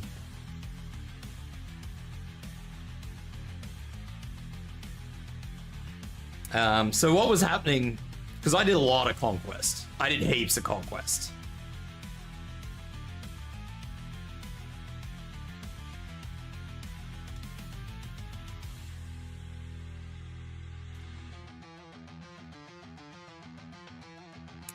Yeah, that's right. That was the other thing. I played a lot of Conquest, and the issue is...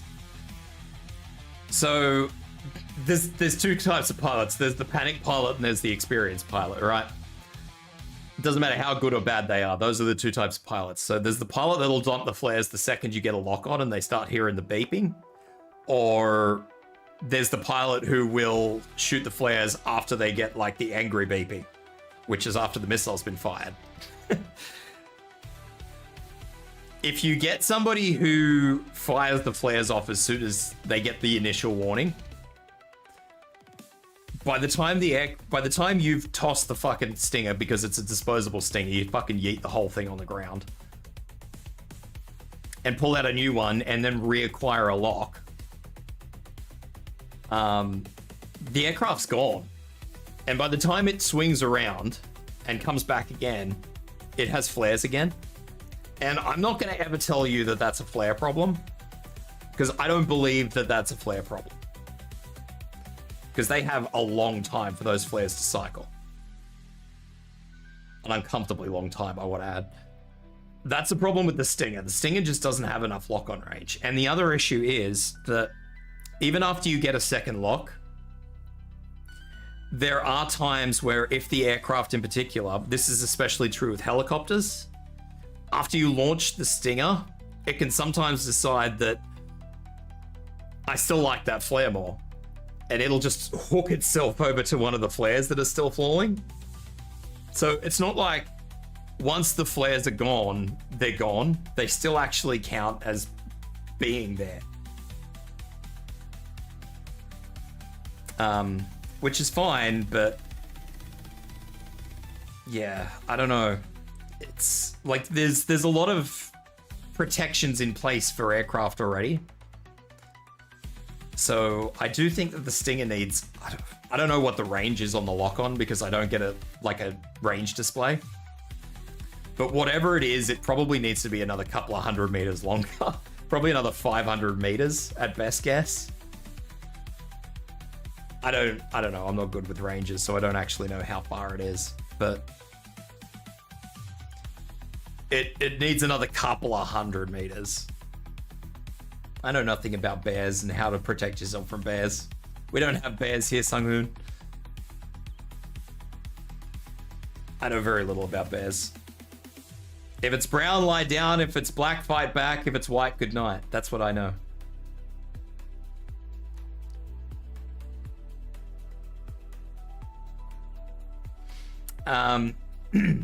But yeah, the other thing is, this is something I found so stupid. So, I was in a situation in my game where I locked onto a plane. It had fired its flares. I reacquired a lock. I shot the missile. No, actually, sorry, it hadn't fired its flares. It didn't fire its flares. It was one of the good pilots. It's one of the no panic pilots. I shot, it fired its flares, no worries. I had a helicopter come over really close to me, so I'm like, oh, okay, RPG. Pull out the RPG straight away. Shot an RPG, the plane had turned around and was coming back. Okay, I'm gonna pull the Stinger back out. Whipped out my Stinger straight away to try and get a lock on it. It wasn't locking on, and I'm sort of sitting there like, well, hang on, maybe it's trying to acquire a flare. I don't know what's going on. Lowered it from looking through the sights to get the lock on, and what does my character do? He yeets this thing on the ground, because it's a disposable weapon. Pulls out the next one and goes, yep, we're good to go. Like, dude, why would you pull out an empty weapon when you're just going to yeet it on the ground? Just fucking dispose of it. Fucking stupid. Anyway, the optimistic part of all this is the Battlefield 6, regardless of what you think of it, and regardless of your time to kill, very good numbers. Smash COD. This is happy times. So people are enjoying this game. People are enjoying this game.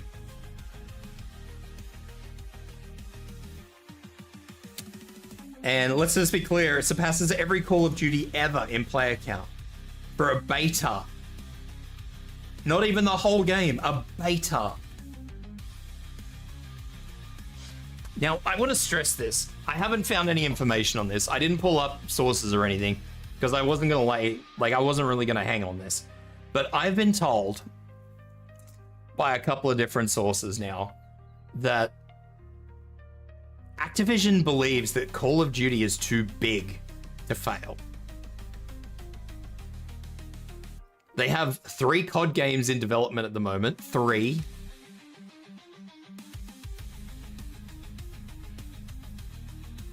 And they believe it's too big to fail. Battlefield 6's beta has killed every Call of Duty release ever. On Steam, at least.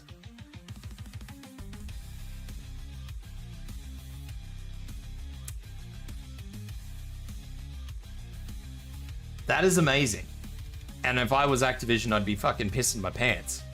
But they're not, because they're overconfident in their product. Which they probably should be, because it's gone on for too long. But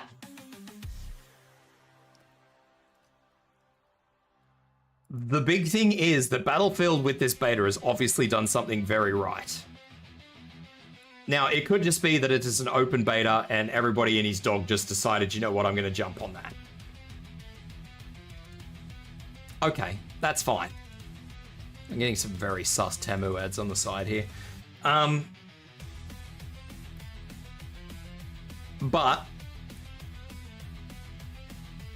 for what it is, that's amazing, honestly.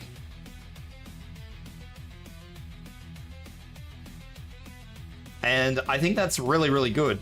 I think this is going to do a good thing. They've got fragmented downloads, so you can only download what you want if you don't want the whole game. So I think, I'm pretty sure Battlefield 6 is going to have a single-player campaign, so you can download the single-player version of it, play it through, and once you finished it, yeet. and only play multiplayer from there on out. I think that's a fantastic idea. And apparently the game's only going to be 80 gig. 80 to 90 gig, all up. It's not a triple digit game. How good is that? Apparently. Don't quote me on that. And apparently the game was working fantastically on even crappy hardware. There was one particular AMD CPU that was struggling with it. I don't remember which it was. But I do remember there were complaints about one specific AMD CPU that was having trouble. I don't know if it was a particularly old one. I don't think it was, but yeah.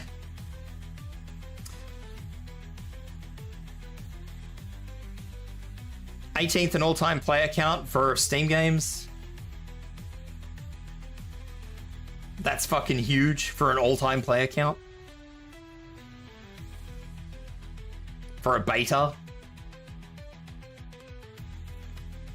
But yeah. Some 2,500 players were in front of me. Yeah, the servers are fucking shockers. I think I had... Hang on, let me have a look and see if I still have that screenshot, and I'll tell you guys exactly what I had.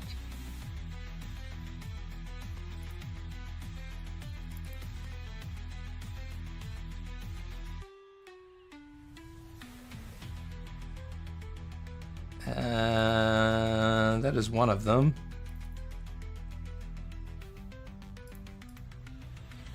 Alright, so the worst queue that I have a screenshot of is 70,000 people in front of me. 70,000. I was waiting in a queue for. That's wild. Now, the downside of all this is that for the 520k plus, a hell of a lot of those were no great.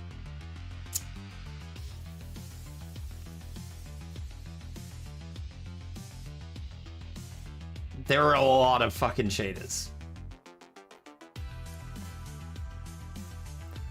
So, I don't know. If you look at this wiggly line here, we'll run under an assumption that that's a very stable 200.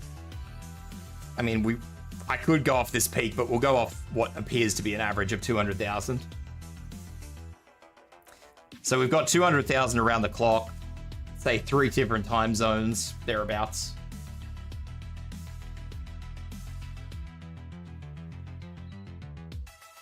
So we're looking at about 600,000 people, 600 to 900,000 people, thereabouts. Plus the consoles. I don't know, we don't have data on consoles, so that's impossible to know. But of what is probably over 1 million active players, we have, I don't know, a fifth of those cheating. That's bad numbers, dudes.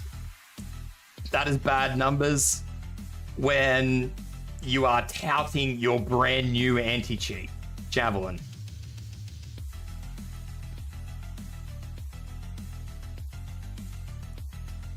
That is fucking no bueno, my friends. When a fifth of your fucking player base is probably cheating.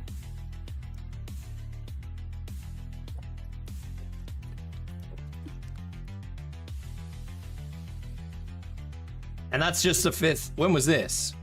This is on the 9th. I was still playing on my 11th to the 10th, so the number is higher than that. So we're looking at easily a fifth of the community that played the beta were cheating. That's not good for a kernel access, safe boot, brand new anti-cheat. That's fucking shit, is what that is.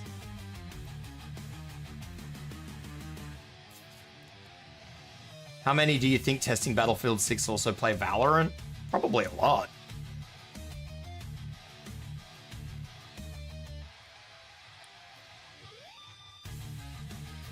But yeah, now, unfortunately, EA are trying to double down on the anti-cheat isn't the...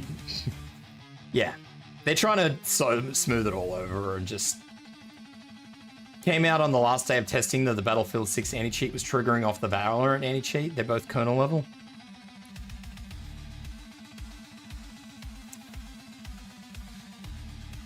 It's hard to say.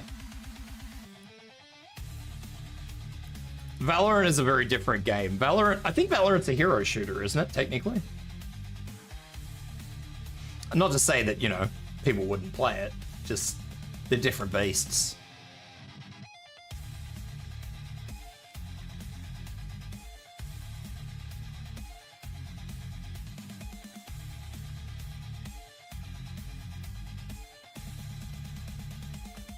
I don't even know what Valorant's anti-cheat is. Does Valorant use its own anti-cheat or does it use somebody else's? Does it use like easy anti-cheat or something?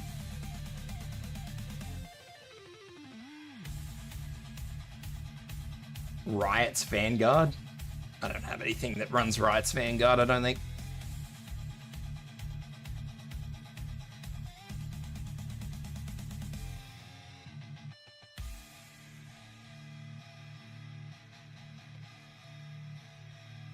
But yeah, I think that's pretty good, honestly. Well, the numbers they got are good. The anti-cheat, not so good. Yeah. 40-something hours, Javelin is prevented, apparently. Okay. So let's be clear about this. Javelin has caught that many people. That's not including the reports that people have made and have been followed up on. So this number of cheaters could very easily be over 400,000.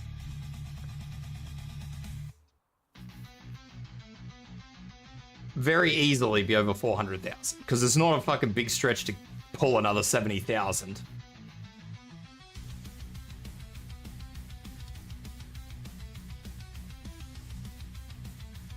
So, you know, we could be pushing, I don't know, I don't want to say we could be pushing to like a quarter of the people playing,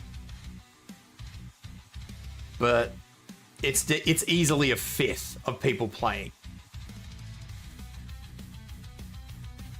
Oh, that. I want to tell you guys how good that fucking new revive feature is. I don't know if that's a new revive feature, but that is so amazing because I didn't play 2042 and I didn't play Battlefield 5.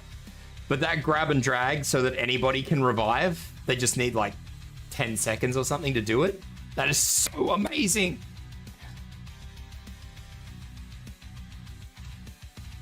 That is the best thing I have ever fucking had in a Battlefield game, and I love it to death.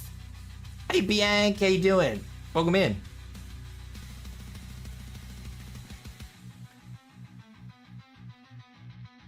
But yeah, I don't know. Honestly, just about everything in Battlefield was good. I'm good. Thank you for asking. How are you doing?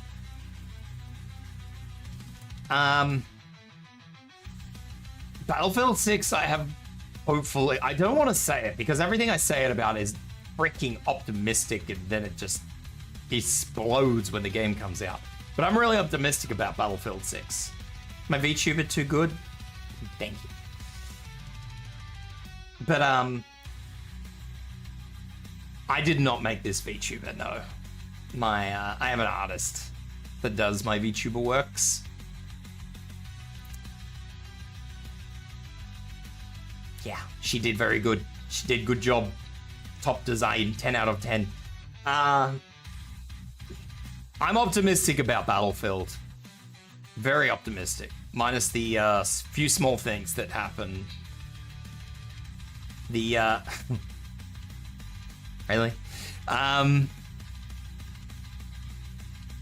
There's a few like aim assist things that I'm not really comfy about it. How much did I pay? Okay, ow. So when I got this model, I paid, I think it was about 500 US for the model at the time. Not including rigging. But the artist now for a VTuber model charges about 1600 US. Thereabouts.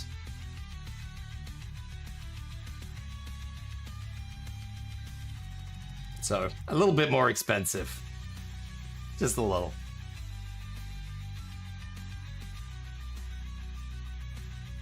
Just a tiny little bit more. So I guess I was lucky when I got this done, I guess.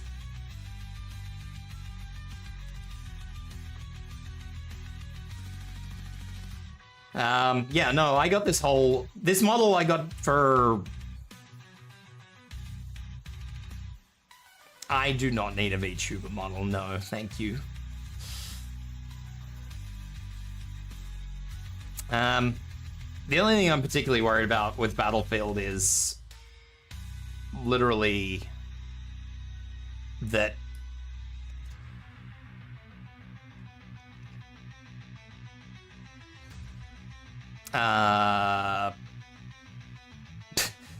people are getting through the cheat, like the any cheats so quick. And like it was cheaters on day 1 and day 2 of early access beta. That's wild. I do have a Discord being, yes.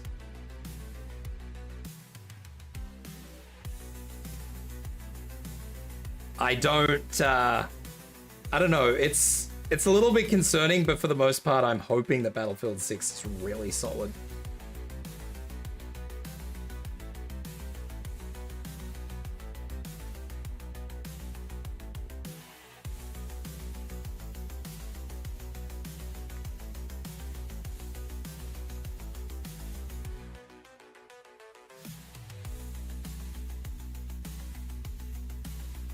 Other than that, though, I don't have anything much else to say other than I'm cautiously optimistic for Battlefield 6. Cautiously.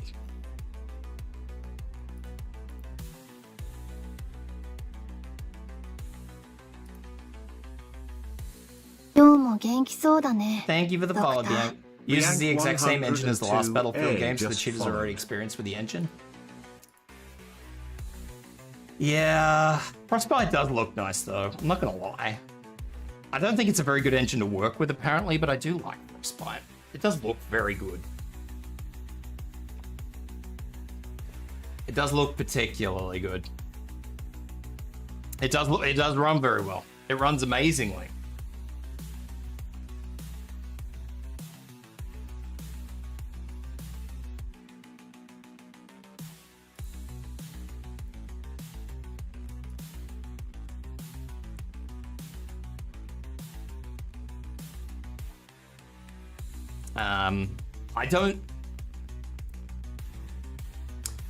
I don't think there was one issue that I had where it started hemorrhaging frames. It did fix itself eventually because I was kind of in the middle of a game and I didn't really want to quit out of the middle of the game.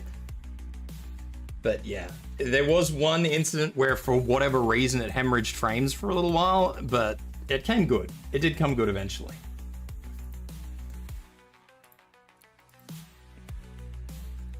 I don't know what I tried to check my software earlier for like how much I did try to check the AMD software to see what my average frame rate was, but because it's a beta and it doesn't actually recognize it as a game, it wasn't logging it, so I couldn't actually check to see what my average frame rate was.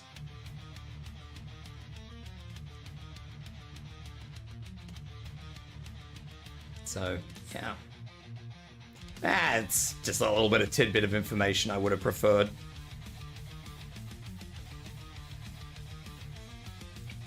It would have made it nice, but I mean, I suppose it doesn't really matter because it's not like I have an underperforming system that people could sort of reference. How much do they charge for a Chibi VTuber model?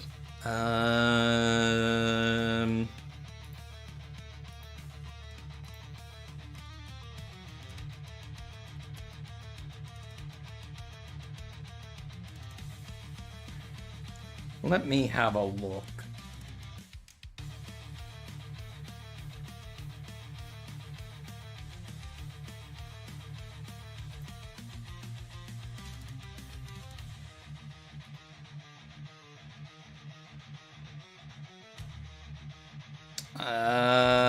I'm not sure.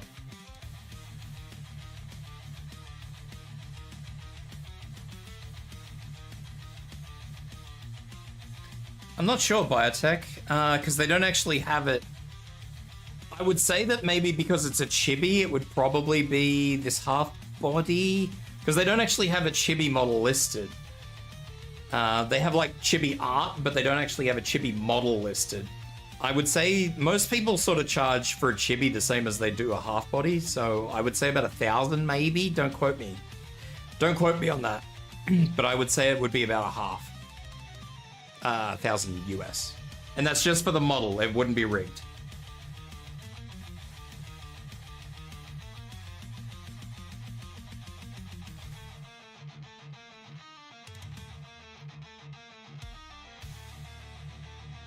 Well, maybe this is. Is this art? I don't know what this is. No, it must be. Yeah, okay. I'm going to assume that it would be about $1,000. That's a guess. Don't quote me on that. I don't know. But yeah. That said, while we have ads going on, because the ads are about to start in a minute, I am going to take uno momento breako to go to the bathroom real quick, and then I will be back. And we will continue cleaning. I probably shouldn't have picked such a big map. I didn't realize I was going to talk for so long. Because I'm not going to finish this today, I don't think, because this is a big map. I think. It's probably not all that big.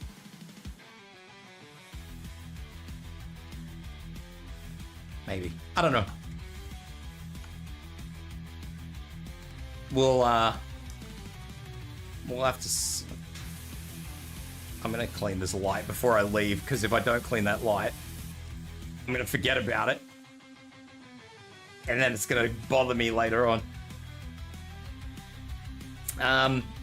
Rigging is really weird. It's hard to tell with rigging, but yeah. I will be back real quick, guys.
Yeah, the VTuber stuff is expensive these days, very expensive. I don't know what happened, because it was all what I would consider reasonably priced, except for like people who wanted particularly fancy models.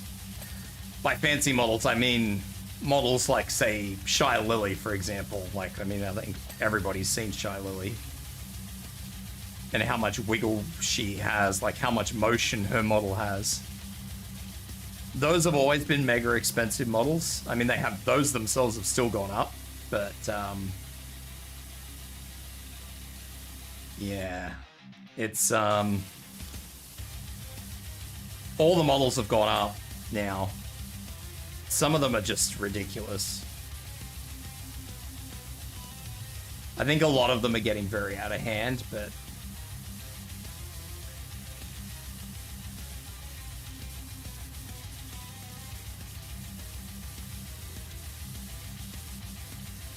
I mean, I guess if you're an artist and you want to invest that much time in it, then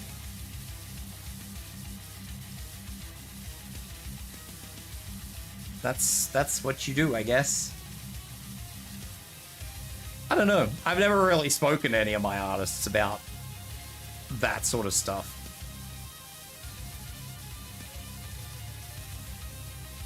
And I feel like that's something that most of them probably wouldn't have an opinion on until such time as they had like a big art, like a big VTuber like that under their belts.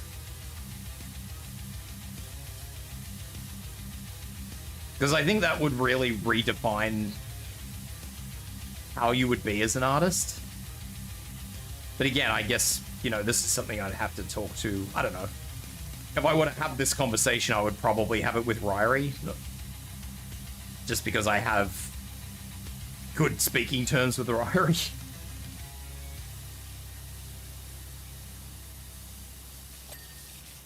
Because, you know, Ryrie's the one who does, like, all of my little work, so I'm talking to Ryrie quite frequently. So I would feel much more comfortable having that conversation with Ryrie than I would, you know, my own model artist.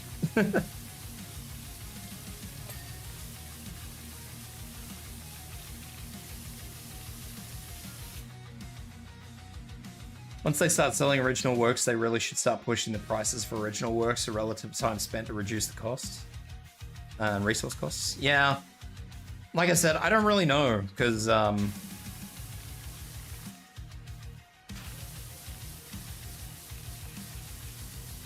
I've only really seen the skyrocketing price of VTuber models, and I get it. I think what from what I've seen, unless you live in a country that has a cheap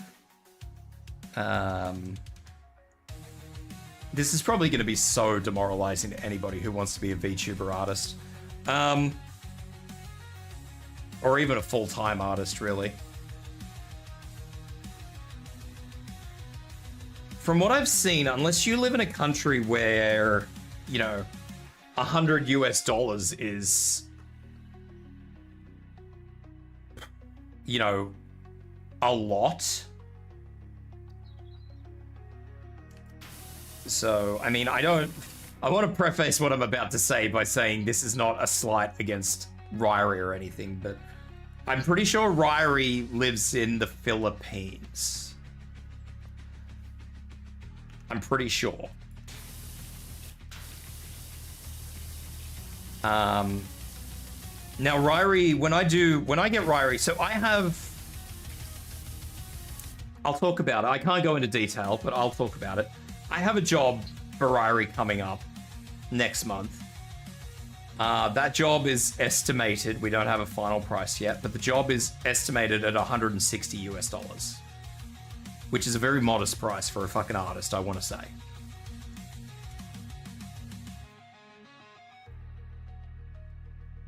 You're scratching at the front door, you want to go see what it is? Look out the window, don't open the door. Use window. Now, and this job is gonna take him a while, like a long while. Like it's gonna take him 2 weeks probably.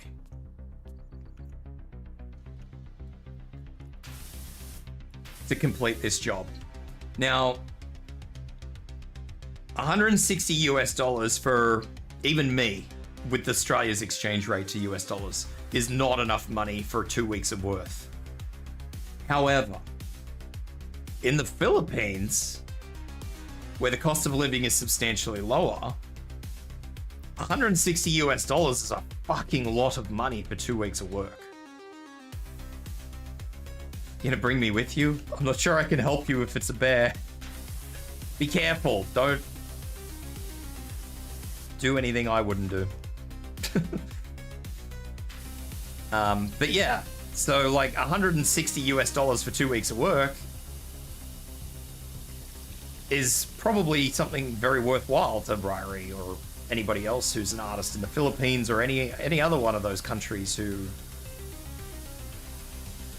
have good exchange rates. Or their currency tends to be a lot weaker.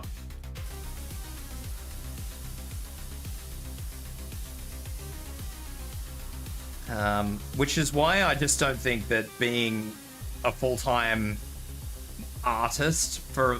Now, like, maybe a digital artist for, like, big companies, corporations, that sort of stuff, that's fine.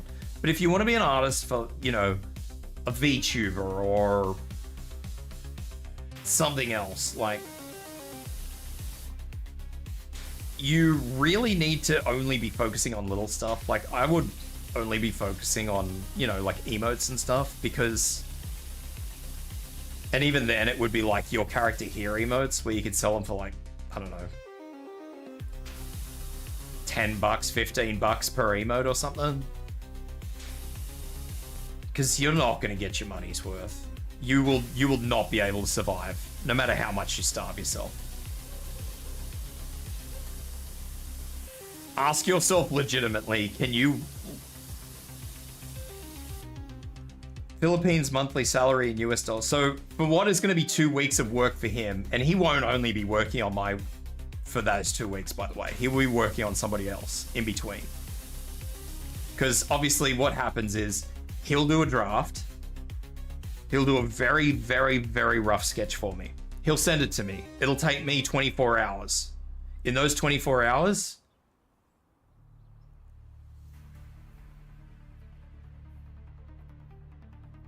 yes, definitely close the door. And make sure it's latched. Make sure the door is latched properly. So the bear can't just push it open. Make sure you lock the door.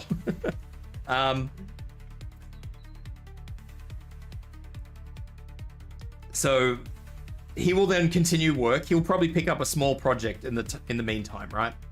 So on those 24-hour break it takes for me to get back to him with the, okay, yeah, the sketch is fine, he'll work on something else. And then the next day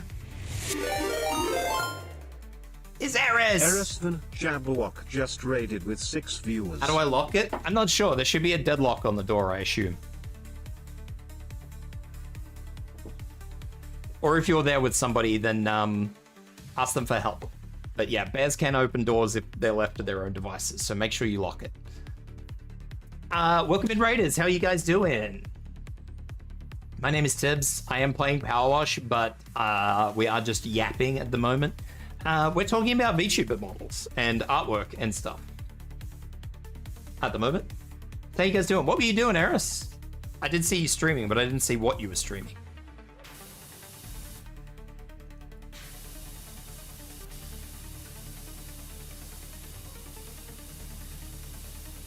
Finished Silent Hill 2. Did you enjoy it? This is the real question. You did it? Fantastic. You did? That's fantastic. I'm glad to hear you enjoyed it.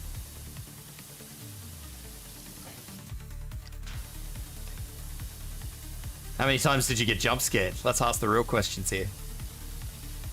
I think one is still sits slightly above it for me though.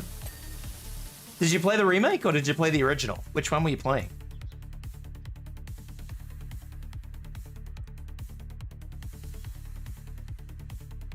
Original. Oh, that's keen. I've never played the original. I have only played the remake. I never finished it. I never actually did get around to finishing it. I don't remember why. I think I was having issues with it. This is your first time going through the Silent Hill games and tackling them all. They are a wild ride. They're a wild ride if you actually read and understand all the lore anyway. My mum's still sleeping. Maybe I should feed the bear. Definitely do not feed the bear. Do not feed the bear. I cannot stress that enough. Do not feed bear.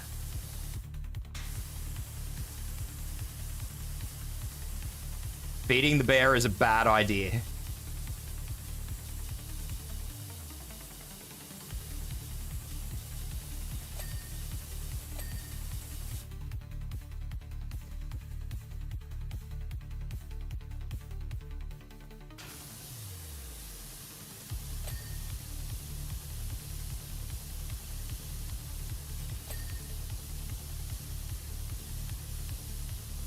You're gonna go rest now, I'd be lurky. No worries, Eris. Thank you for sharing your community with me. I will look after them.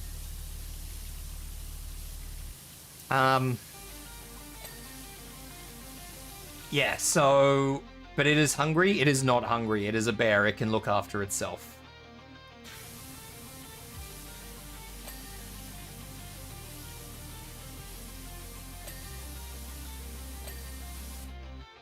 It is a bear. It can look after itself. It is big enough and strong enough and quite possibly aggravated enough that it is capable of finding its own food.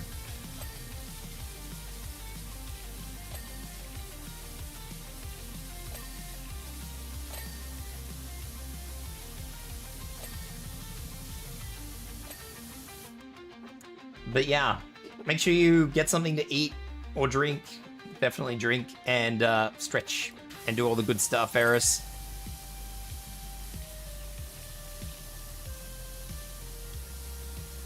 I did see, hang on, Shade. Where'd you do that? Philippines monthly salary in USD is like $350 a month. So $350 a month. I'm not condoning you feed the bear. I'm not telling you what bears eat. Bears eat things that you should not be feeding a bear.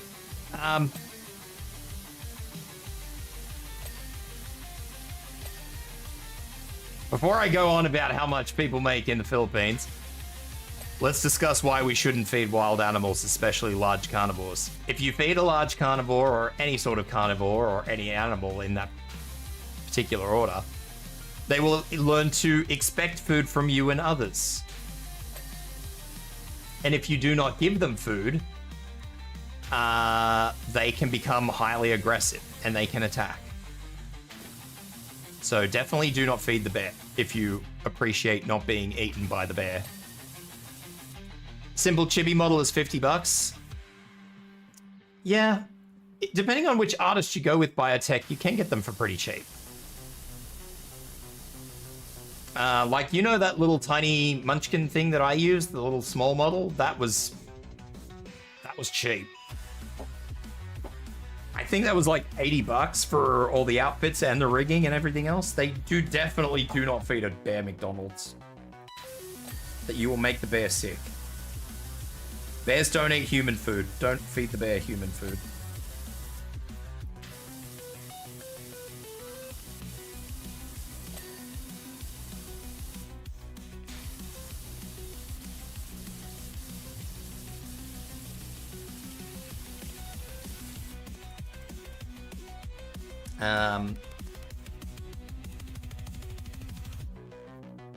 Yeah, so Ryrie doing the one job for me is like half. One job for me is half of the average salary in the Philippines. And like I said, Ryrie will be working other jobs in tandem with that. You will give the bear an upset tummy if you feed it McDonald's. Definitely don't feed it human food.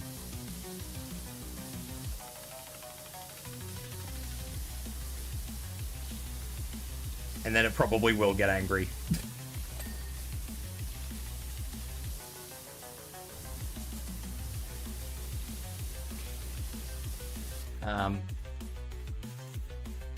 But how come it's still scratching? It can probably smell food inside the house. That is probably why it is scratching. And it is probably very curious about you people in the house. It is a curious animal. But that does not mean that you should interact with the animal. Respect the animal, watch the animal from afar, but do not interact with the animal.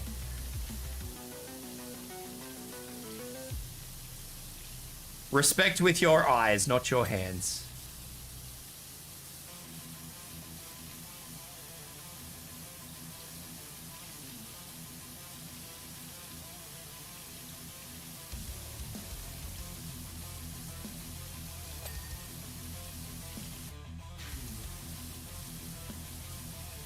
But, yeah, so, like I was saying, that'll probably cost, that's half of an average salary in the Philippines. Ryrie will do another job. which will probably be, I don't know, say anywhere between $40 to $100 for him, another 40 to 100 US.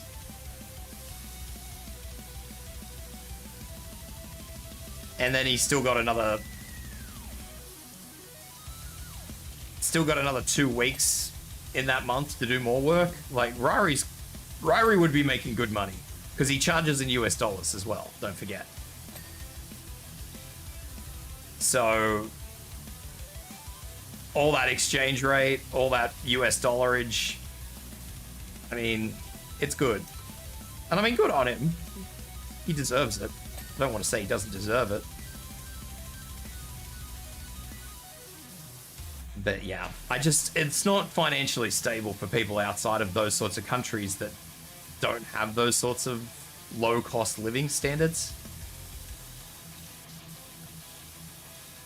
Like if you said to me, give me $350 US and survive a month. Fucking hell. No, you couldn't here. You wouldn't. It's impossible.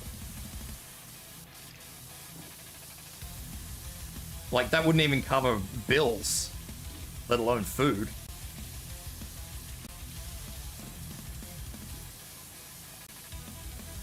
Like, the average rental price is $800 a week in Australia.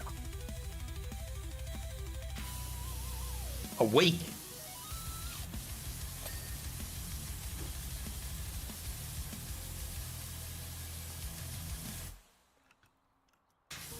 Definitely do not touch the bear. The bear is not for touch. Not if you appreciate your hand.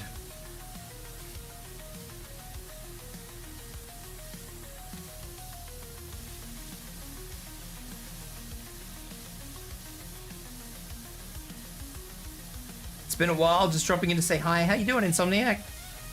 I hope you've been good. I hope you've been looking after yourself. It has been a while.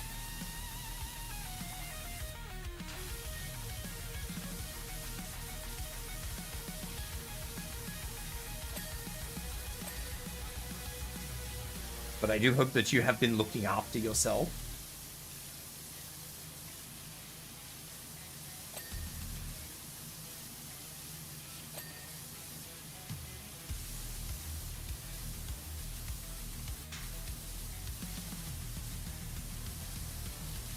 So, and I mean, that'd be the same in, like, I imagine that $350, oh, sorry, let's stick to my one job. I imagine that $160, $200, let's say, for other jobs that he works at the same time for 2 weeks of work, that's not going to get you far in the US. My schedule is a bit different now, but I still watch the VODs. I appreciate that. I appreciate that a lot. Thank you. You enjoyed the playthrough of Peak with me and Nye? I expect to be doing more Peak with other people. Nye and I kind of struggle to line up because Nye starts before me and usually ends sometime during when I play, so it's a little rough to get Nye to play stuff with me just because our times don't line up particularly well, but I will probably, very probably be playing Peak with other people at some point in time.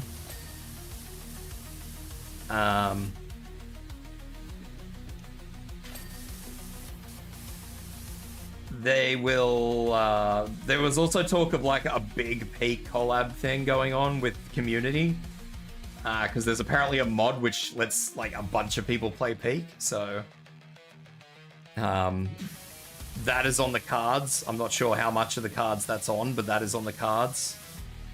That's still in the planning phase.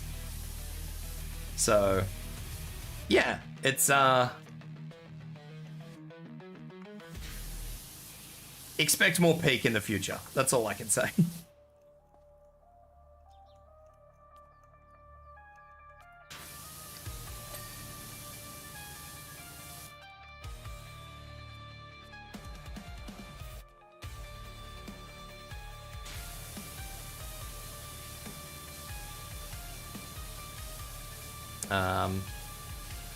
I do enjoy playing silly games like that.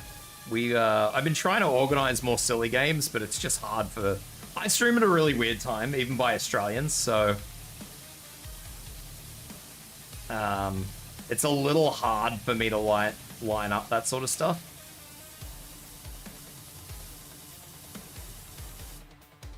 With other people. Like, the only person who really plays in my timeline is Nye. And even then, like I said, she usually finishes sometime in the middle of where I play, so... yeah, it's hard.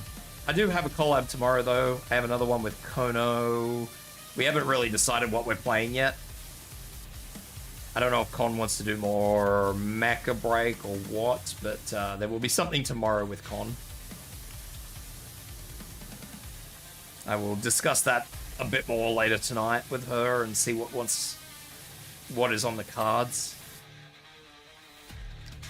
I've had a few issues going on in my Yeet Con up the peak, maybe. I will see what Con wants to do.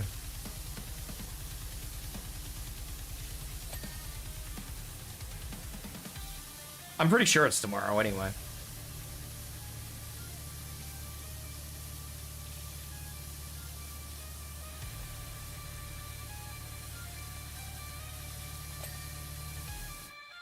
Or the photography. Oh yeah, that fucking photo game. I forgot all about that. I like that game. We do need to play that game more. There is... yeah, it has been updated. I don't know if it's any more or less stable, but it has been updated.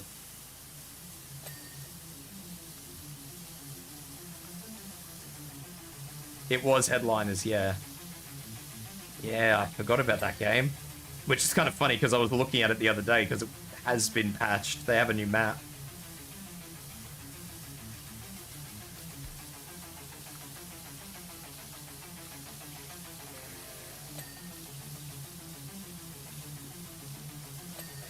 Yeah. We'll have to see.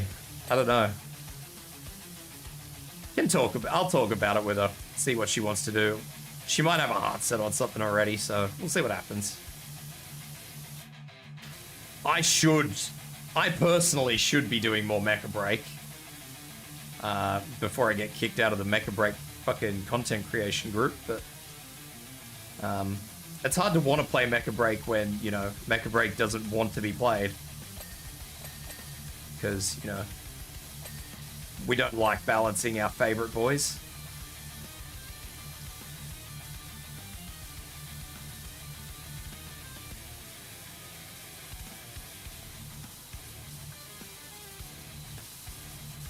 The golden child cannot be balanced.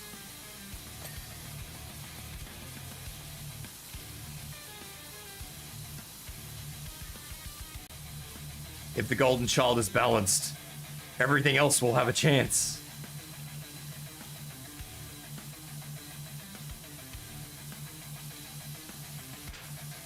It's a shame too, because I was really actually like mega excited about being in that content creation group, but the other thing is like they don't do drops like they used to. They only do like these stupid little weekend drops.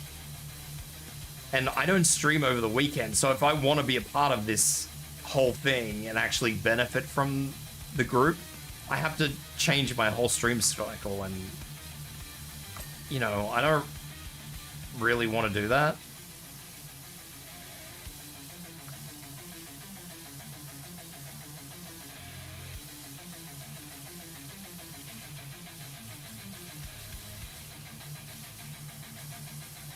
It's disappointing because I was really excited for Mech Break, and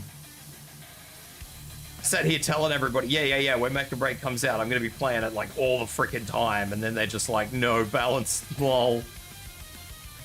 And then I'm, you know, it's hard to actually have fun playing a game when you just keep getting pummeled down, meanwhile the golden child just remains untouched. Now, had I played Falcon from day dot, which I wouldn't be able to do because I'm not coordinated enough to do it, but had I done it, it probably wouldn't be so bad because, you know, I'd be playing one of the unaffected golden child classes, but I don't.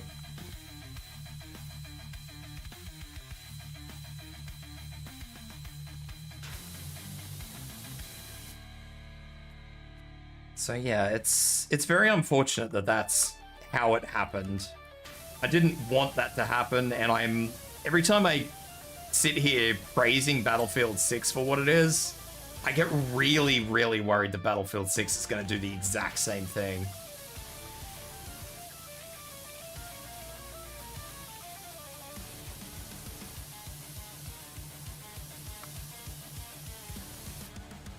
I just get really worried that Battlefield 6 is just going to ignore all of its problems. Not that it has a lot of problems by comparison, but, you know, there's things that could make it better. I don't know. I don't think Battlefield 6 could actually...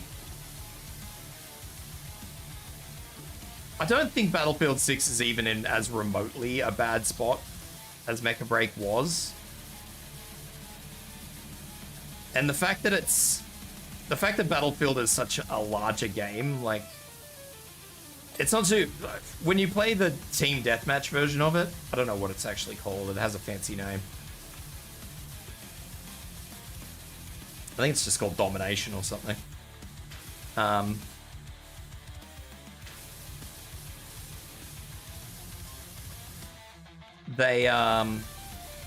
It's 10 versus 10 or something, or 12 versus 12.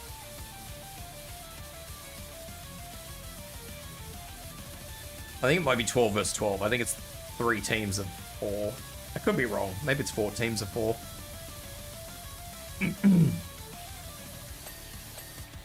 But, except for that game mode, like, if you play Conquest where it's 40 plus people in the game, balance kind of goes well out the window in that particular level of players. Like, balance means less when there's that much.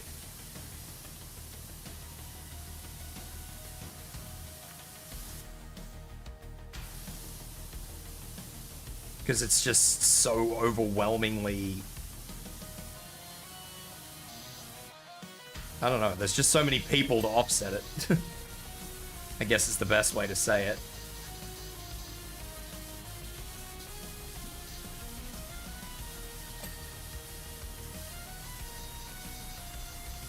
I remember these toilets.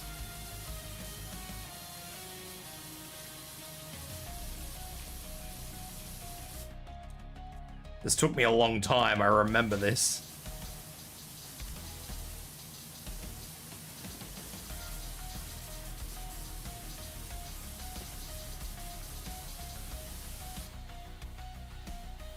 Yeah, I do believe they have done a very good job on the current Battlefield, but we'll have to see what happens.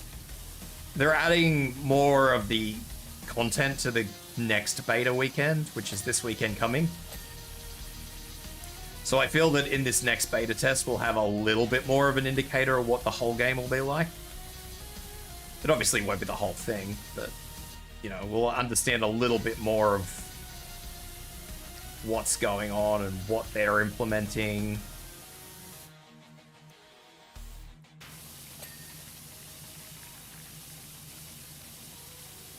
It'll be good. It'll be interesting.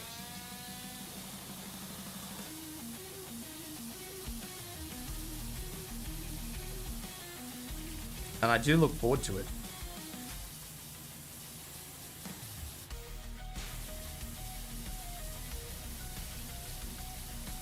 I haven't seen Power Wash Sim in so long. How you doing, Minus?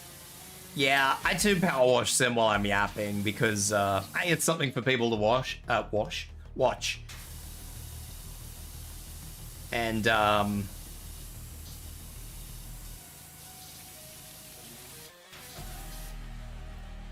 be it something that if somebody says something, like if somebody comes in and says, hey, check out this trailer and tell me what you think, or something like that, or I need to stop and swap to something else, I can just stop the game and, you know, the game's not gonna scream at me.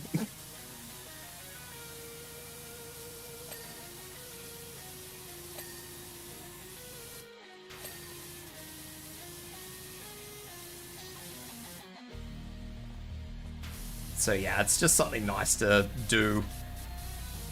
I do have other little things that I could put on, but while I'm doing just chatting, while I'm yapping about stuff, it's a bit hard to It's a bit hard to have some of those other things because they require like text input. So that kind of clutters up the chat. Makes it very hard for me to read what people are talking about, and yeah. It's just easier this way.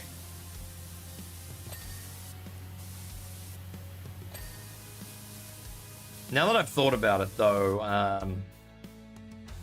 biotech, just be careful where you get... If you do order art, just be very careful about where you order art from. There's a lot of people trying to profit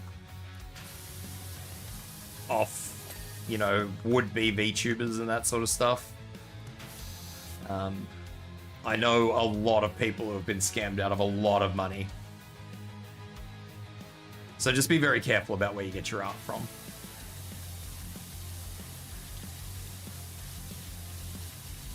That's the only real thing I can say. And do a lot of background checks on who you get your art from, because a lot of people do actually say, hey, look at all this art that I've done, and none of it's actually theirs. Or very little of it is actually theirs.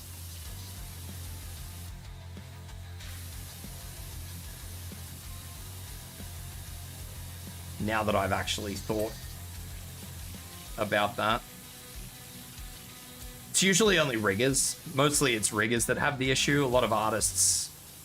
A lot of people do actually look for art, but there are rare instances where there are artists that do con people out of money. You sound so polite. You sound like the type of person to give out your seats to old people on the bus. Like, yes, I probably would. No, that's not true. I probably is not the word. I would give my seat to an old person on the bus.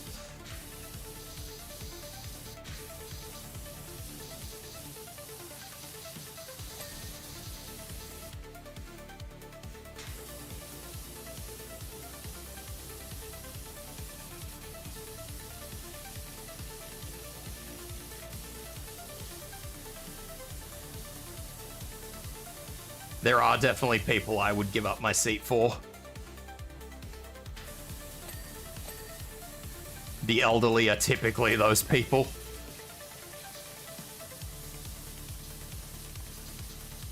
I certainly wouldn't say I'm polite, but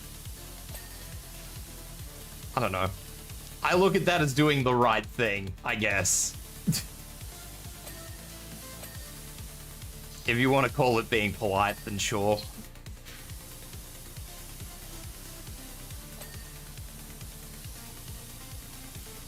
It also kind of depends, like, I don't know, call this whatever you want, but...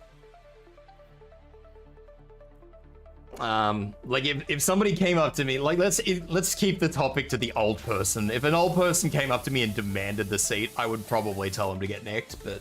Like, if I just see an old person just standing there, like, if they catch my attention that they've just gotten on the bus and are just quietly standing there, then yeah, I'd absolutely just be like, look, dude, just... Here, sit down.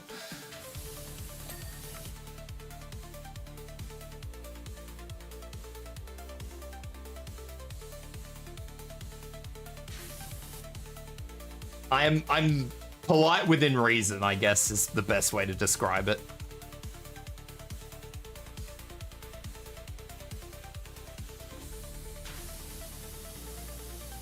If someone's just living their best life, then you know what? Yeah, probably. They definitely need it more than me, but if you want to start making demands just because you're aged, then no.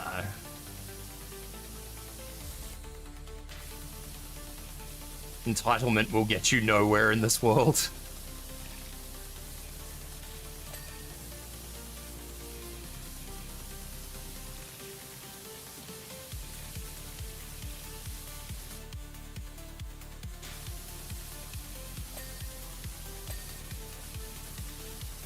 Yeah, no, I stand by, I don't know, see, I don't view it as polite, if I'm honest.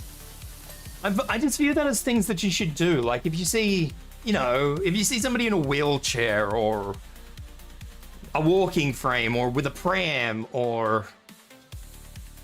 Now, I'm not talking about seats here, by the way.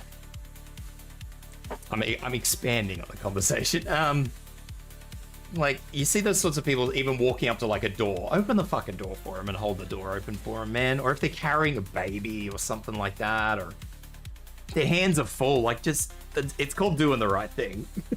It's not called being polite. It's called doing the right thing. That's my take on it, anyway. Some people call it polite. I just call it having common decency.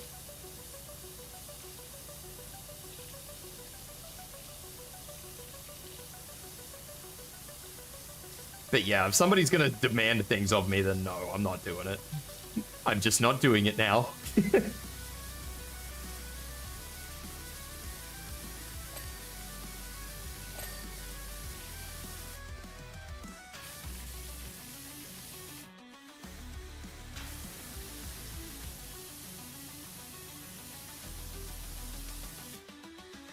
Where am I from? I'm from Australia.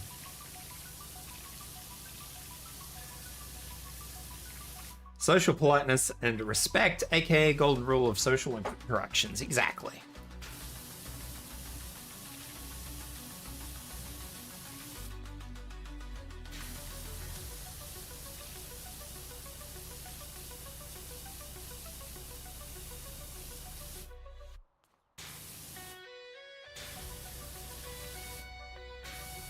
And I encourage people to do the same. Whether you feel like you should or not is not the question. It's... you do it because it's the right thing to do. Is it true you have to deal with spiders every day? Usually only in summer and, like, the warmer periods. When it's cold, the spiders are usually somewhere else. Usually.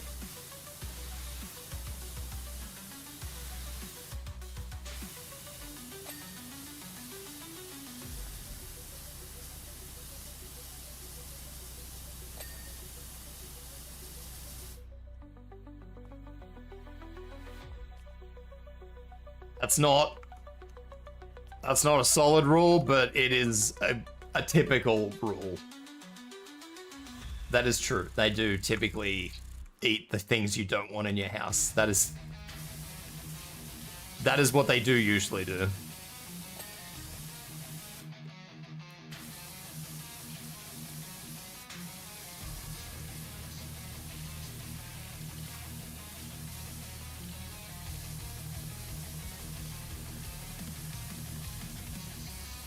I love spiders until they get too big or crawl on me. See, now, I don't like spiders crawling on me, but it's not because I dislike spiders. I just don't like the way their little tiny leggies feel. And I mean, it probably would be different if I didn't have, like, arm hair and stuff. But the way the little spider leggies sort of... they don't touch my skin, but they touch my hair. And it's really weird. Like, I just... it tickles. Like, it's awfully ticklish. And I'm just like...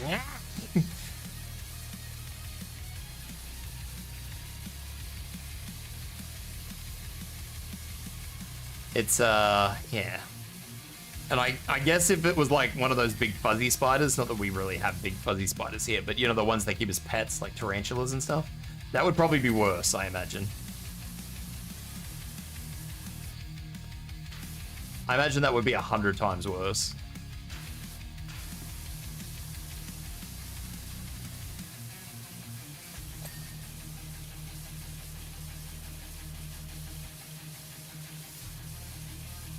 Number one reason why I don't like roaches too, they're both dirty and feels weird. I had this conversation with somebody earlier, and I don't know how true this is, but I once heard that cockroaches are actually very clean creatures.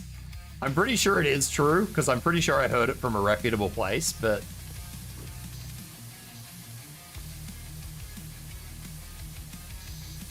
don't ask me to quote that source, because it was a long time ago that I heard this, so...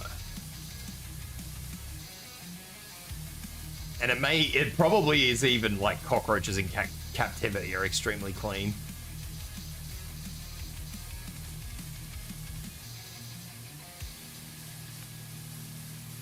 I have a feeling it was like an insect researcher that was saying this, so.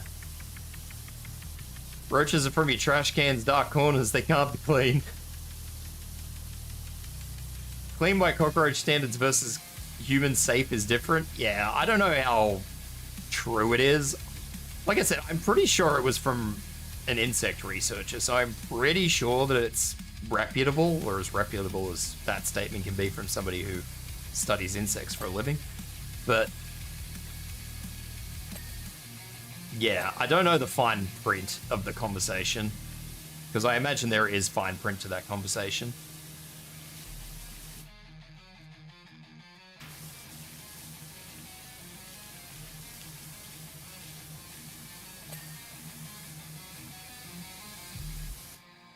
Try putting soap on those roaches and they die. That's how dirty they are.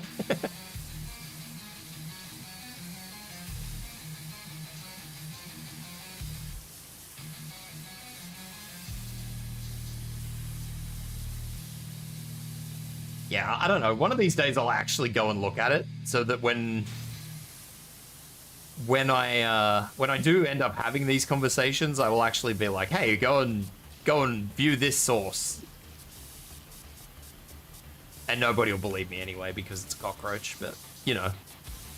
At least I can say, hey, this is where I got this from. Instead of being like, yeah, I saw it somewhere once. Don't ask me where or when, but I saw it once.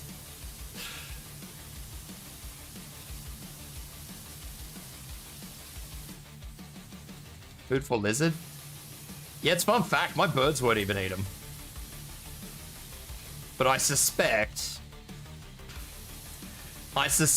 that is more because a lot of the cockroaches they probably find around like household residential areas have been poisoned, so they just don't eat them.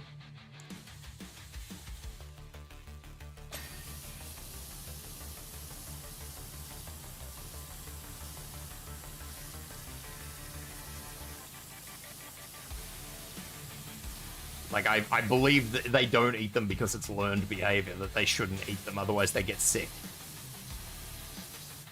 The key to winning an argument is to think that you've won. It's really hard to explain.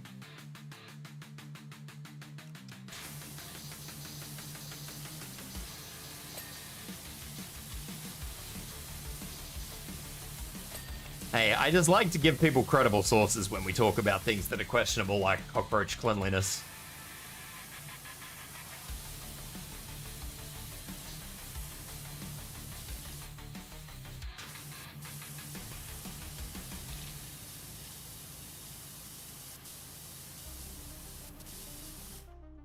Cockroach hygiene standards.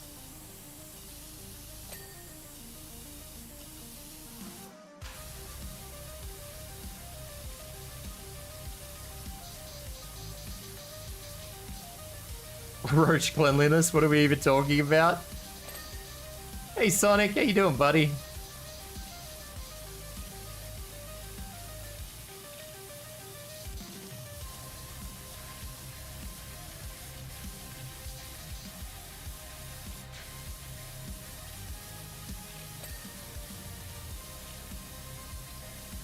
That's all good. We can do a quick Google Gemini. Gemini will tell us everything we need to know. Question mark.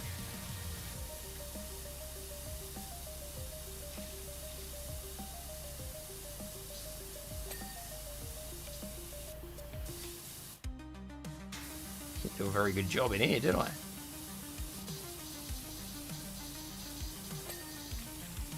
Yep, I'm over on YouTube as well.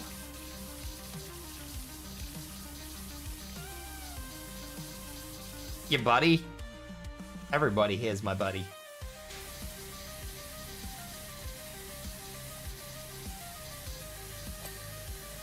Everyone's buddy.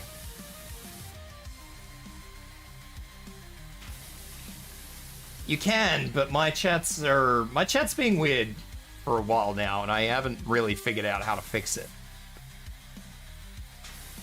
It randomly decides to reset itself. Nobody gets preferential treatment here, Sonic. Everybody is on the same level. Everybody's as special as everybody else here. I have no favorite children.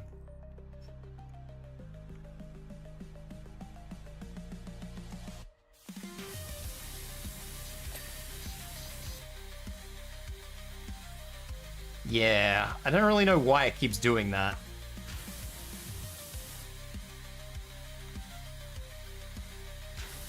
You can't play favorites, mate. You can't play favorites.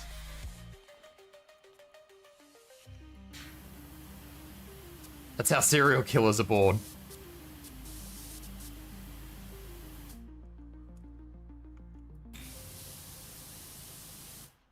I wonder if it's disconnecting and reconnecting, and as it reconnects, it refreshes.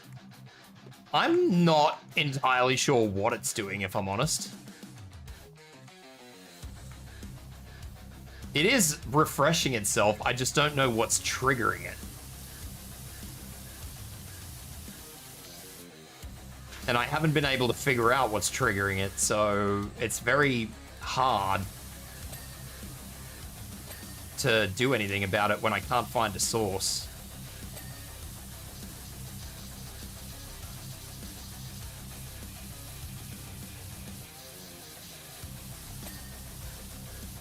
Actually, let me clean this frame first. Rule of thumb, if it's working, don't touch it. You don't know it, you don't touch it.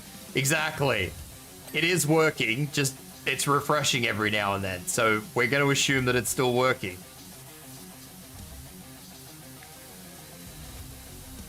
The other problem is to get it working, I had to do a lot of finagling, so I had to wriggle and bash and crash it, and now I'm really reluctant to touch it. Alright, let's have a look here.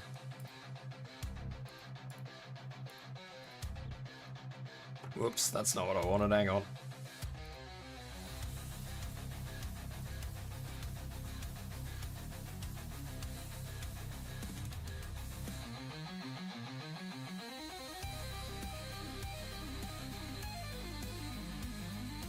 Here we go. Hang on.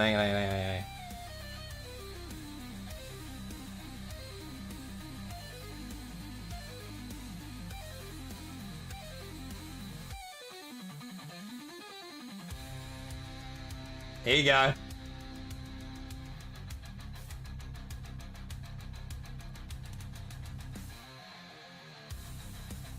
While cockroaches may seem inherently dirty due to their association with unsanitary environments, they are actually quite meticulous groomers. They constantly clean their bodies, particularly their antennae, and remove debris and pathogens, which is crucial for their survival and ability to sense their surroundings. However, they do still carry harmful bacteria and pathogens due to their diet and living conditions.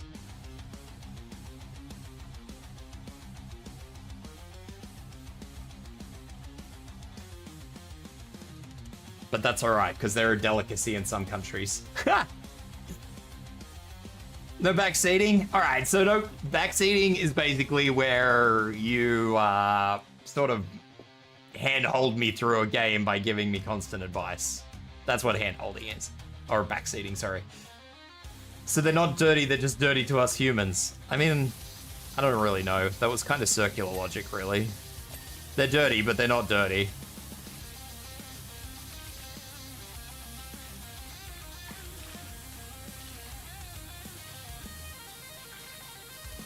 They're dirty, but not dirty.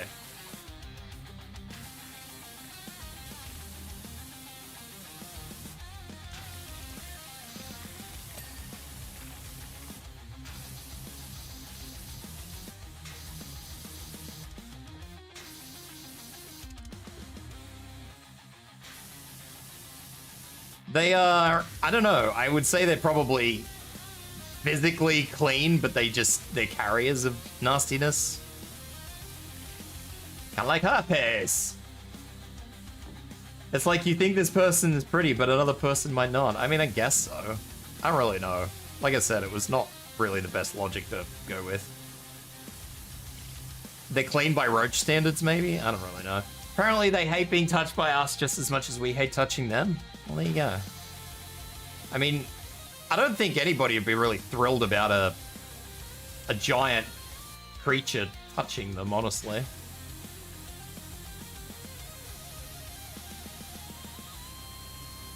I mean, if you think about it, something 1,000 times bigger than you picked you up, you'd be pretty not okay with that as well.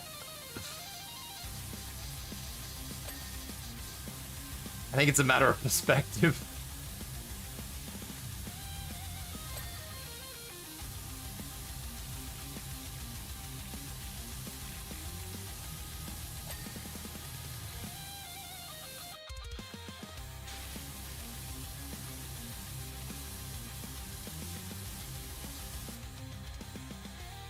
But I mean, I have seen people keep, not those little cockroaches as pets, but I have seen people keep like those big fuckers.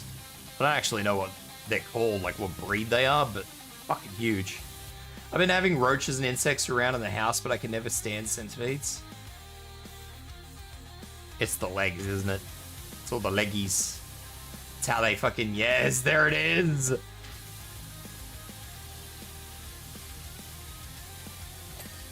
It's how they just go brrrr along the ground.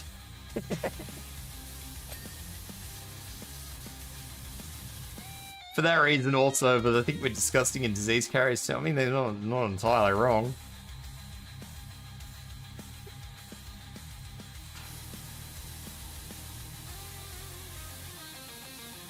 I mean, imagine you spend hours of your day trying to keep yourself clean and then something fucking picks you up. Maybe they're germaphobes, just like we're germaphobes. We have germaphobes.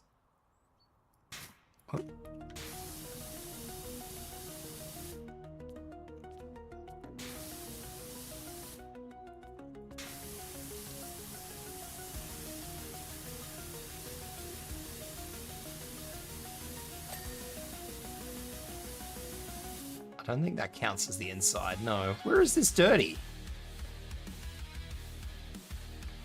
This wall is dirty, but I don't know where the wall is dirty.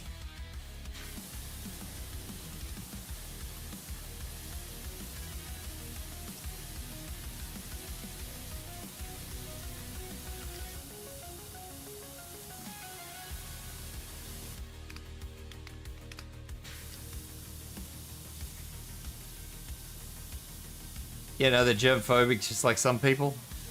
Hell yeah. I don't know where this wall is dirty. Oh.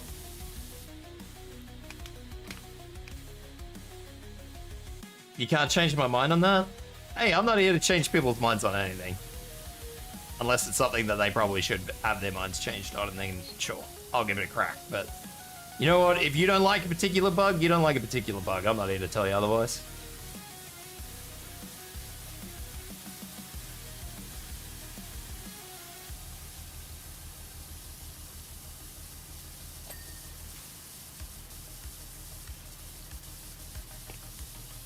I'm just here to have a yap. And I don't know, whatever else I do in the meantime.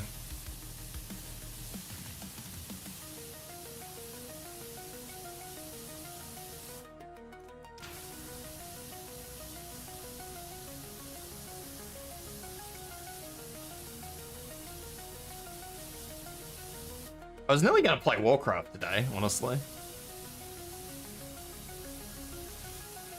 I was very close to playing Warcraft. But I decided against it because I wouldn't have been able to have a fucking browser window open for 2 hours that I was talking about stuff.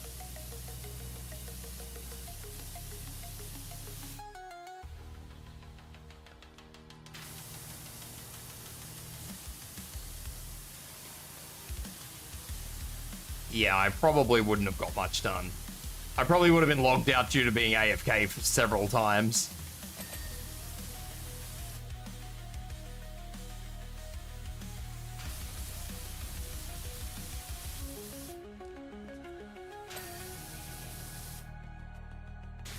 All right, what do we got?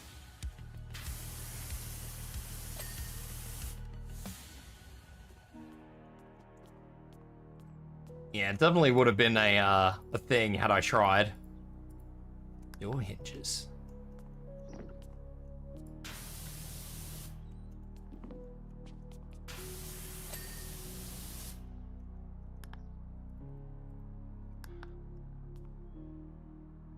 Which light did I miss?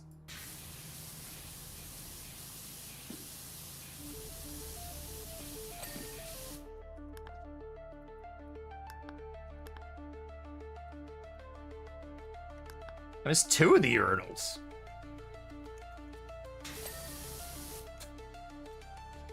And the one the gnome's in. Oh no.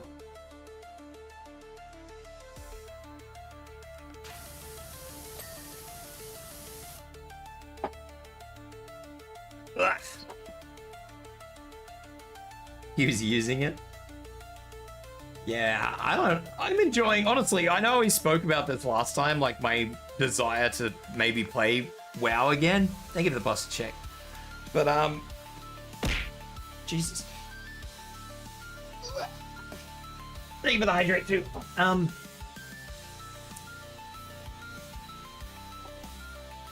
have been playing classic WoW again.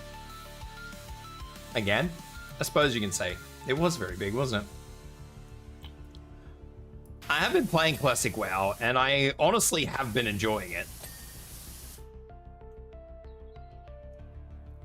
The only thing I don't enjoy is like how greedy people are. People are very greedy in that game now.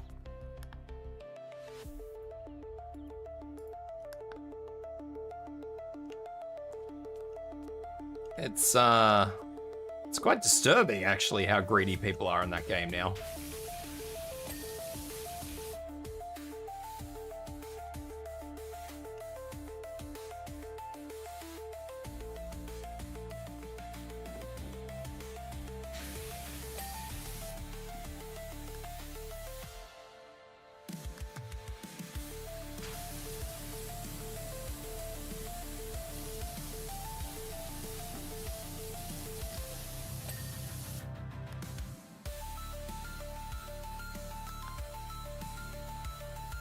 Not the cistern pipes.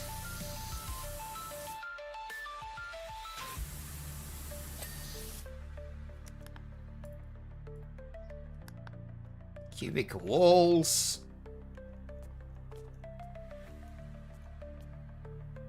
Which wall did I miss?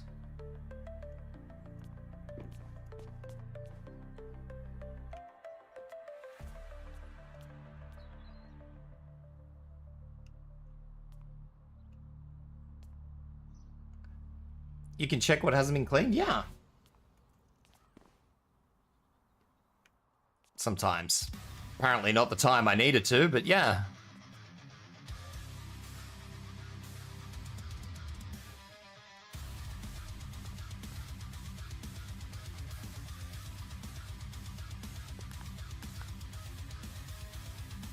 You know, like when it's not actually showing me when or which frame is not clean. All right, we'll have to come back to that because I don't know where that is. Tile floors.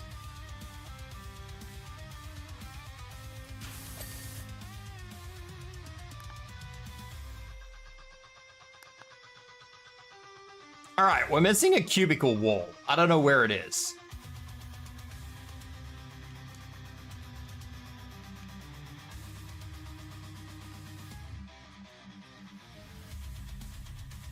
Was that feature always here? Because I remember watching some YouTubers a while back having trouble finding that last percent. I think it's been in the game for a long time. It's been in the game as long as I've been playing it, yeah.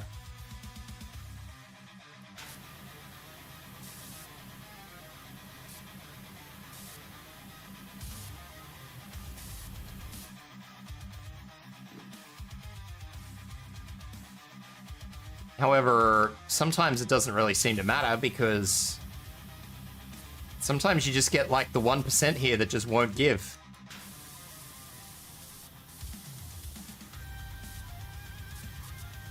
And then you've just got to sit here and go, "Arrgh." Do you think shaking Tibs will release seeds from their cloaks and pockets? What the hell, man? Don't shake the bird.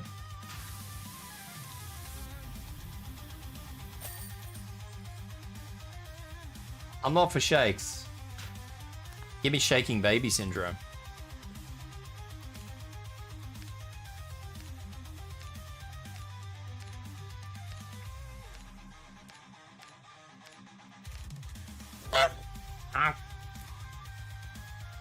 Is there a little job I can do? That's not huge. Vehicles.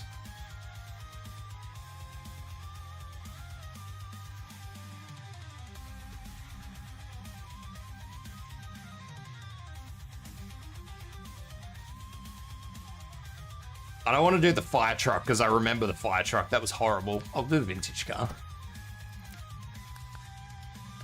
Penny farthing seems fun. The penny farthing was actually quite complicated. Yeah, I finished it.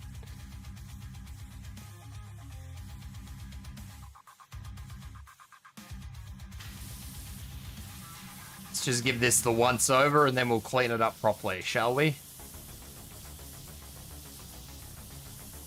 But yeah, I do admit that I am enjoying World of Warcraft Classic. It's just, there's parts of it that... So I'm playing on the anniversary server.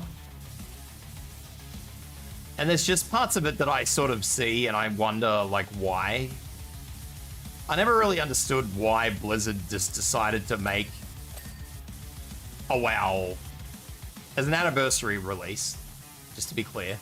I never really understood why Blizzard decided not to go all in and, like, remake the game properly.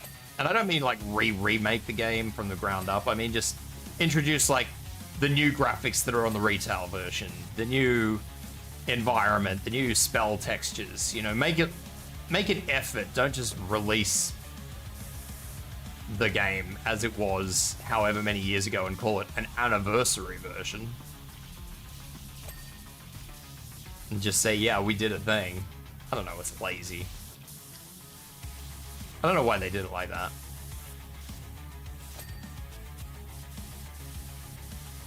Do you have to spray on soap, or am I mistaking it for another game? No, you do get soap in this. It's to help sort of... The soap is to help clean the more messy parts, so once I'm finished washing off the initial dirt, I'll show you.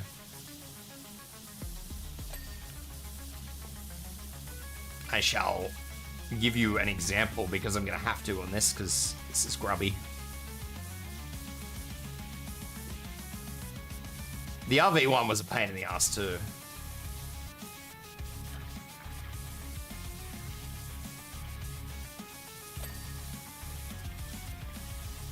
Okay, so as you can see, we have like a whole bunch of spots that, you know, don't really come off. Now, I can just sit here and spray the shit out of them like this and get them off slowly, slowly, slowly. Where I sit here for I don't know how long and just sort of spray the shit out of it until it comes off. Or, alternatively, I can grab myself the nozzle and grab some metal cleaner and spray, and it comes off a lot quicker than just spraying it normally.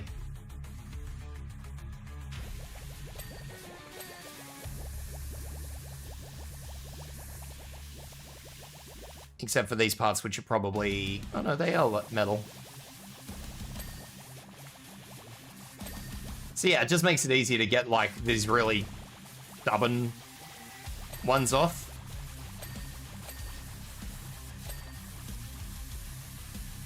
As opposed to sitting there spraying them hard. So you're asking WoW to retexture its entire walk with better graphics? Do you realize how realistically huge the whole game is? Yeah, I do expect them to do that. I expect them to do that in WoW Classic, which is just the vanilla game. WoW Vanilla.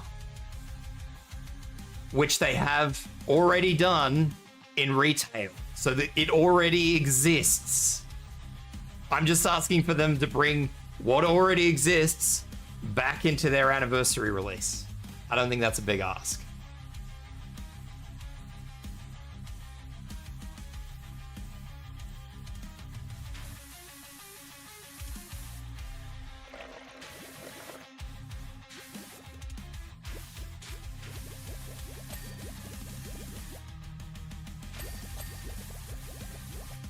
Like, I'm literally not asking them to do anything that they have that doesn't already exist. Like, no work No actual work is being done, basically.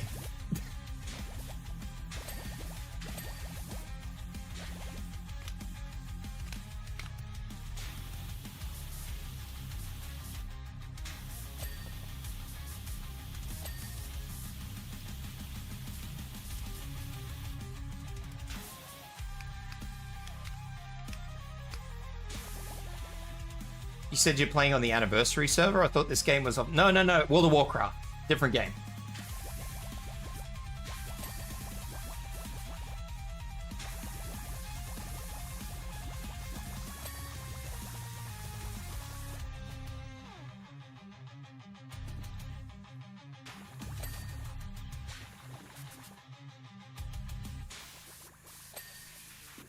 Yeah, no, everything already exists, Sonic. It's just... For whatever reason, they just literally took World of Warcraft as it was back in 2004 and just went, here, have this. They didn't do anything with it.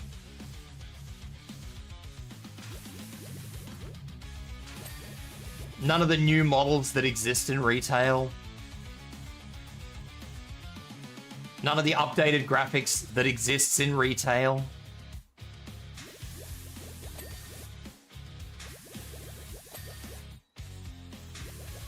That's all they had to do was just overhaul the game with the new stuff. Which I imagine would just be a fucking literal file swap.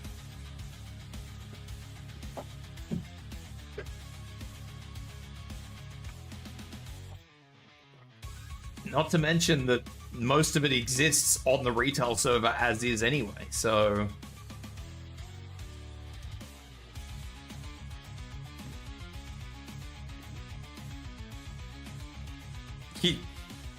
I'm definitely not asking them to like remake their whole game, because that's definitely not where this is going, but you know, an effort would have been appreciated.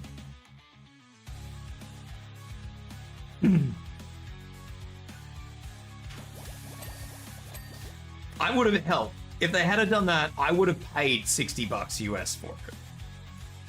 I'm just gonna throw that out there. I would have paid money for it.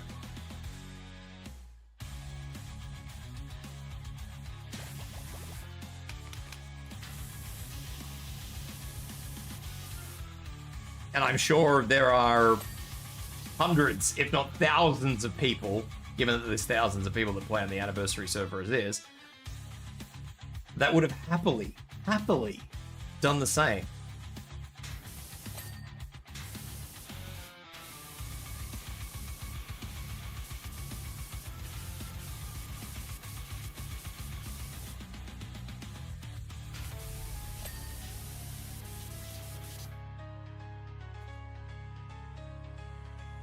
Has anyone told you that you're a good talker, like good at having conversations? I try. I'm not perfect.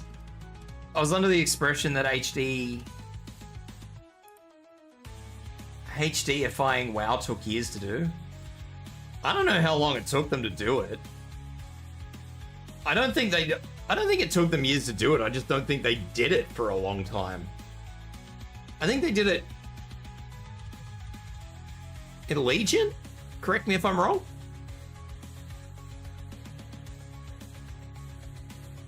Legion was where they updated everything, all the graphics. I mean, so technically it did take them years to do, but I would say that was more because they just realized that they could get away with doing it, and then after 12 years of World of Warcraft, 14 years of World of Warcraft, probably close to 15 years of World of Warcraft, they decided, maybe we should actually make our game look a little bit better.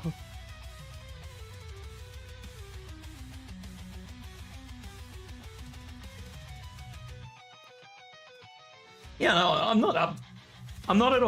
was not at all asking for them to like redesign World of Warcraft from the ground up. I'm just saying,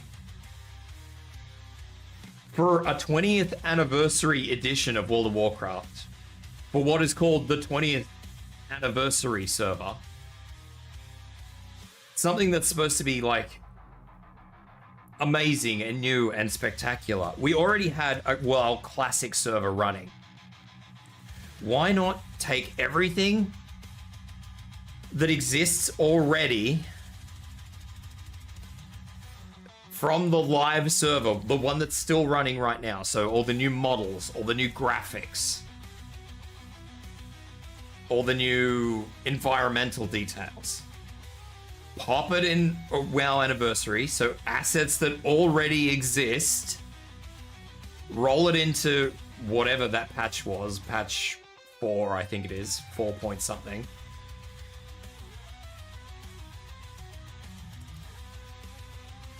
And then release it as a 20th anniversary, and all the quality of life upgrades. So like the party finder, which they have got a party finder in there at the moment, but it's a very bare bones party finder. It's very shit.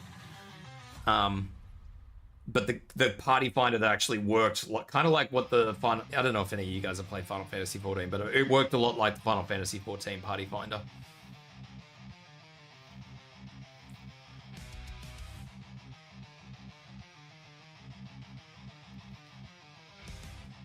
And just make that the anniversary. And even, like I said, sell it for $60. People would buy it. People probably bought World of Warcraft for $60. I don't remember how much it cost.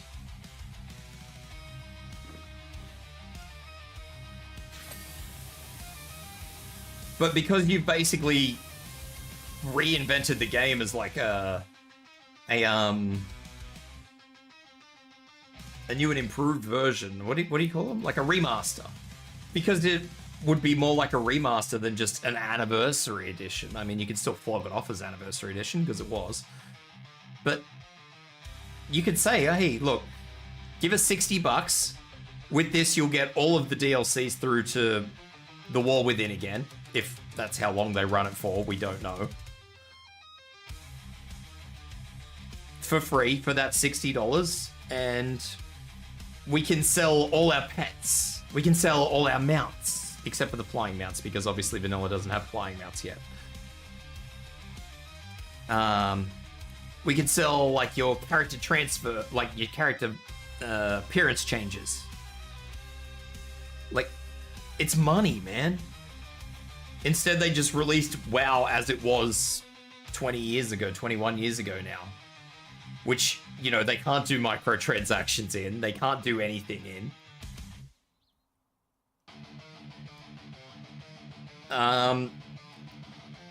The classic era server is Mr. Pandera, and the anniversary server is at Anchorage.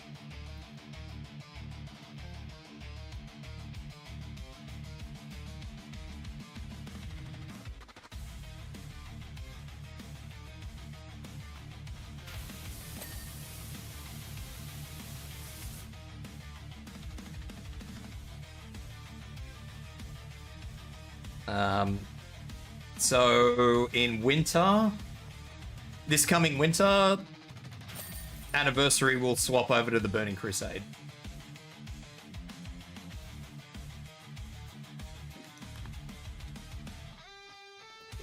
So yeah, I don't know why they didn't do that. Instead of just giving us WoW as it was 20 years ago. It's really strange to me, and I don't know why they opted to do that when they have all the assets to give us new stuff already. It makes no sense to me. Like, it's not new. None of it would be new. Because it all exists. I don't know.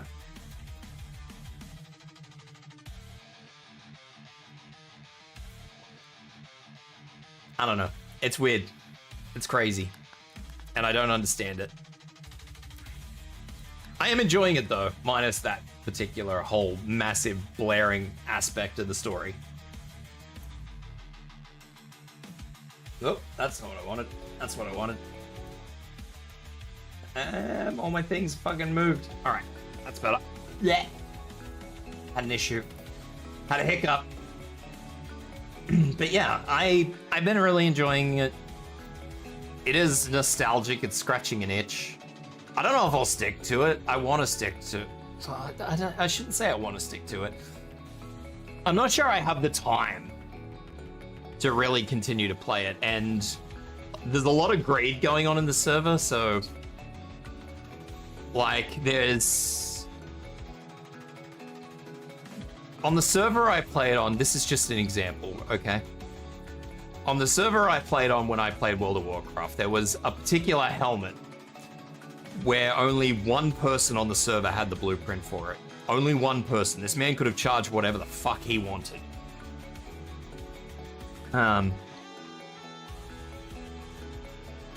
He charged 200 gold to make this helm. You had to supply your own materials. So your materials and the tip to craft was 200 gold.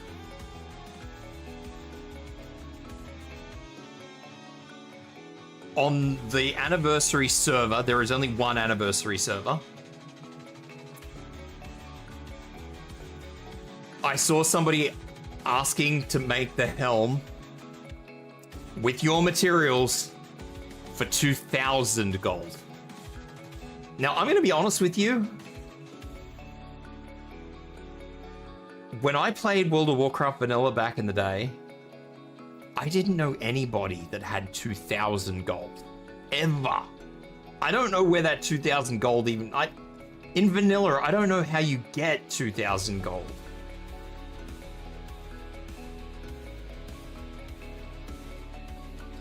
Like, the economy just didn't function that way back then.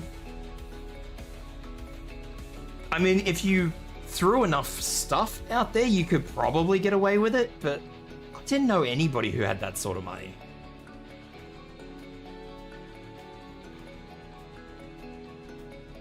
Yeah, it's ridiculous. Like, the people who had like the epic mounts, which are the fast mounts, could be fucking counted on one hand. Maybe not one hand, maybe two hands. But you certainly didn't have to take your shoes and socks off to count, you know? Most people just ran around on the bog standard mounts, or if they did have an epic mount, it was a PvP mount, and, you know, that was just how it was. But you go on this server and everybody has epic mounts, and they usually have several of them, and it's wild to me. I don't know where the money comes from, because the server hasn't been up for long enough for me to really think that people could monetize things so heavily, but apparently they have. Even if you take into consideration, you know, like gold sellers, for example, like, you've got to understand that the gold sellers have to get the gold from somewhere. So I don't know where that sort of economy comes from. It's really weird. I don't understand it. And I think it's crazy, and it does genuinely upset me that people like to sell stuff for so much money on the servers. The greed kills me, because it's only going to get worse. So, I don't know. Trying to convince myself to play through to, you know, Burning Crusade and subsequently Wrath of the Lich King is going to be a big ask, because I just don't think I have the time for it, but we'll see what happens, I guess. We will see what happens. Anyway, I think it's time to raid out. Let's go and... Actually, Naya's still streaming. I'm going to raid Naya, because I don't ever get to raid Naya.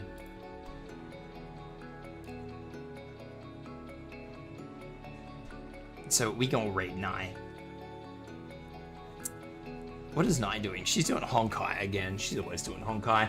All right, everybody. Thank you for dropping in and chatting. I appreciate it as always. I'll be back tomorrow. I'm pretty sure tomorrow is going to be with Conno.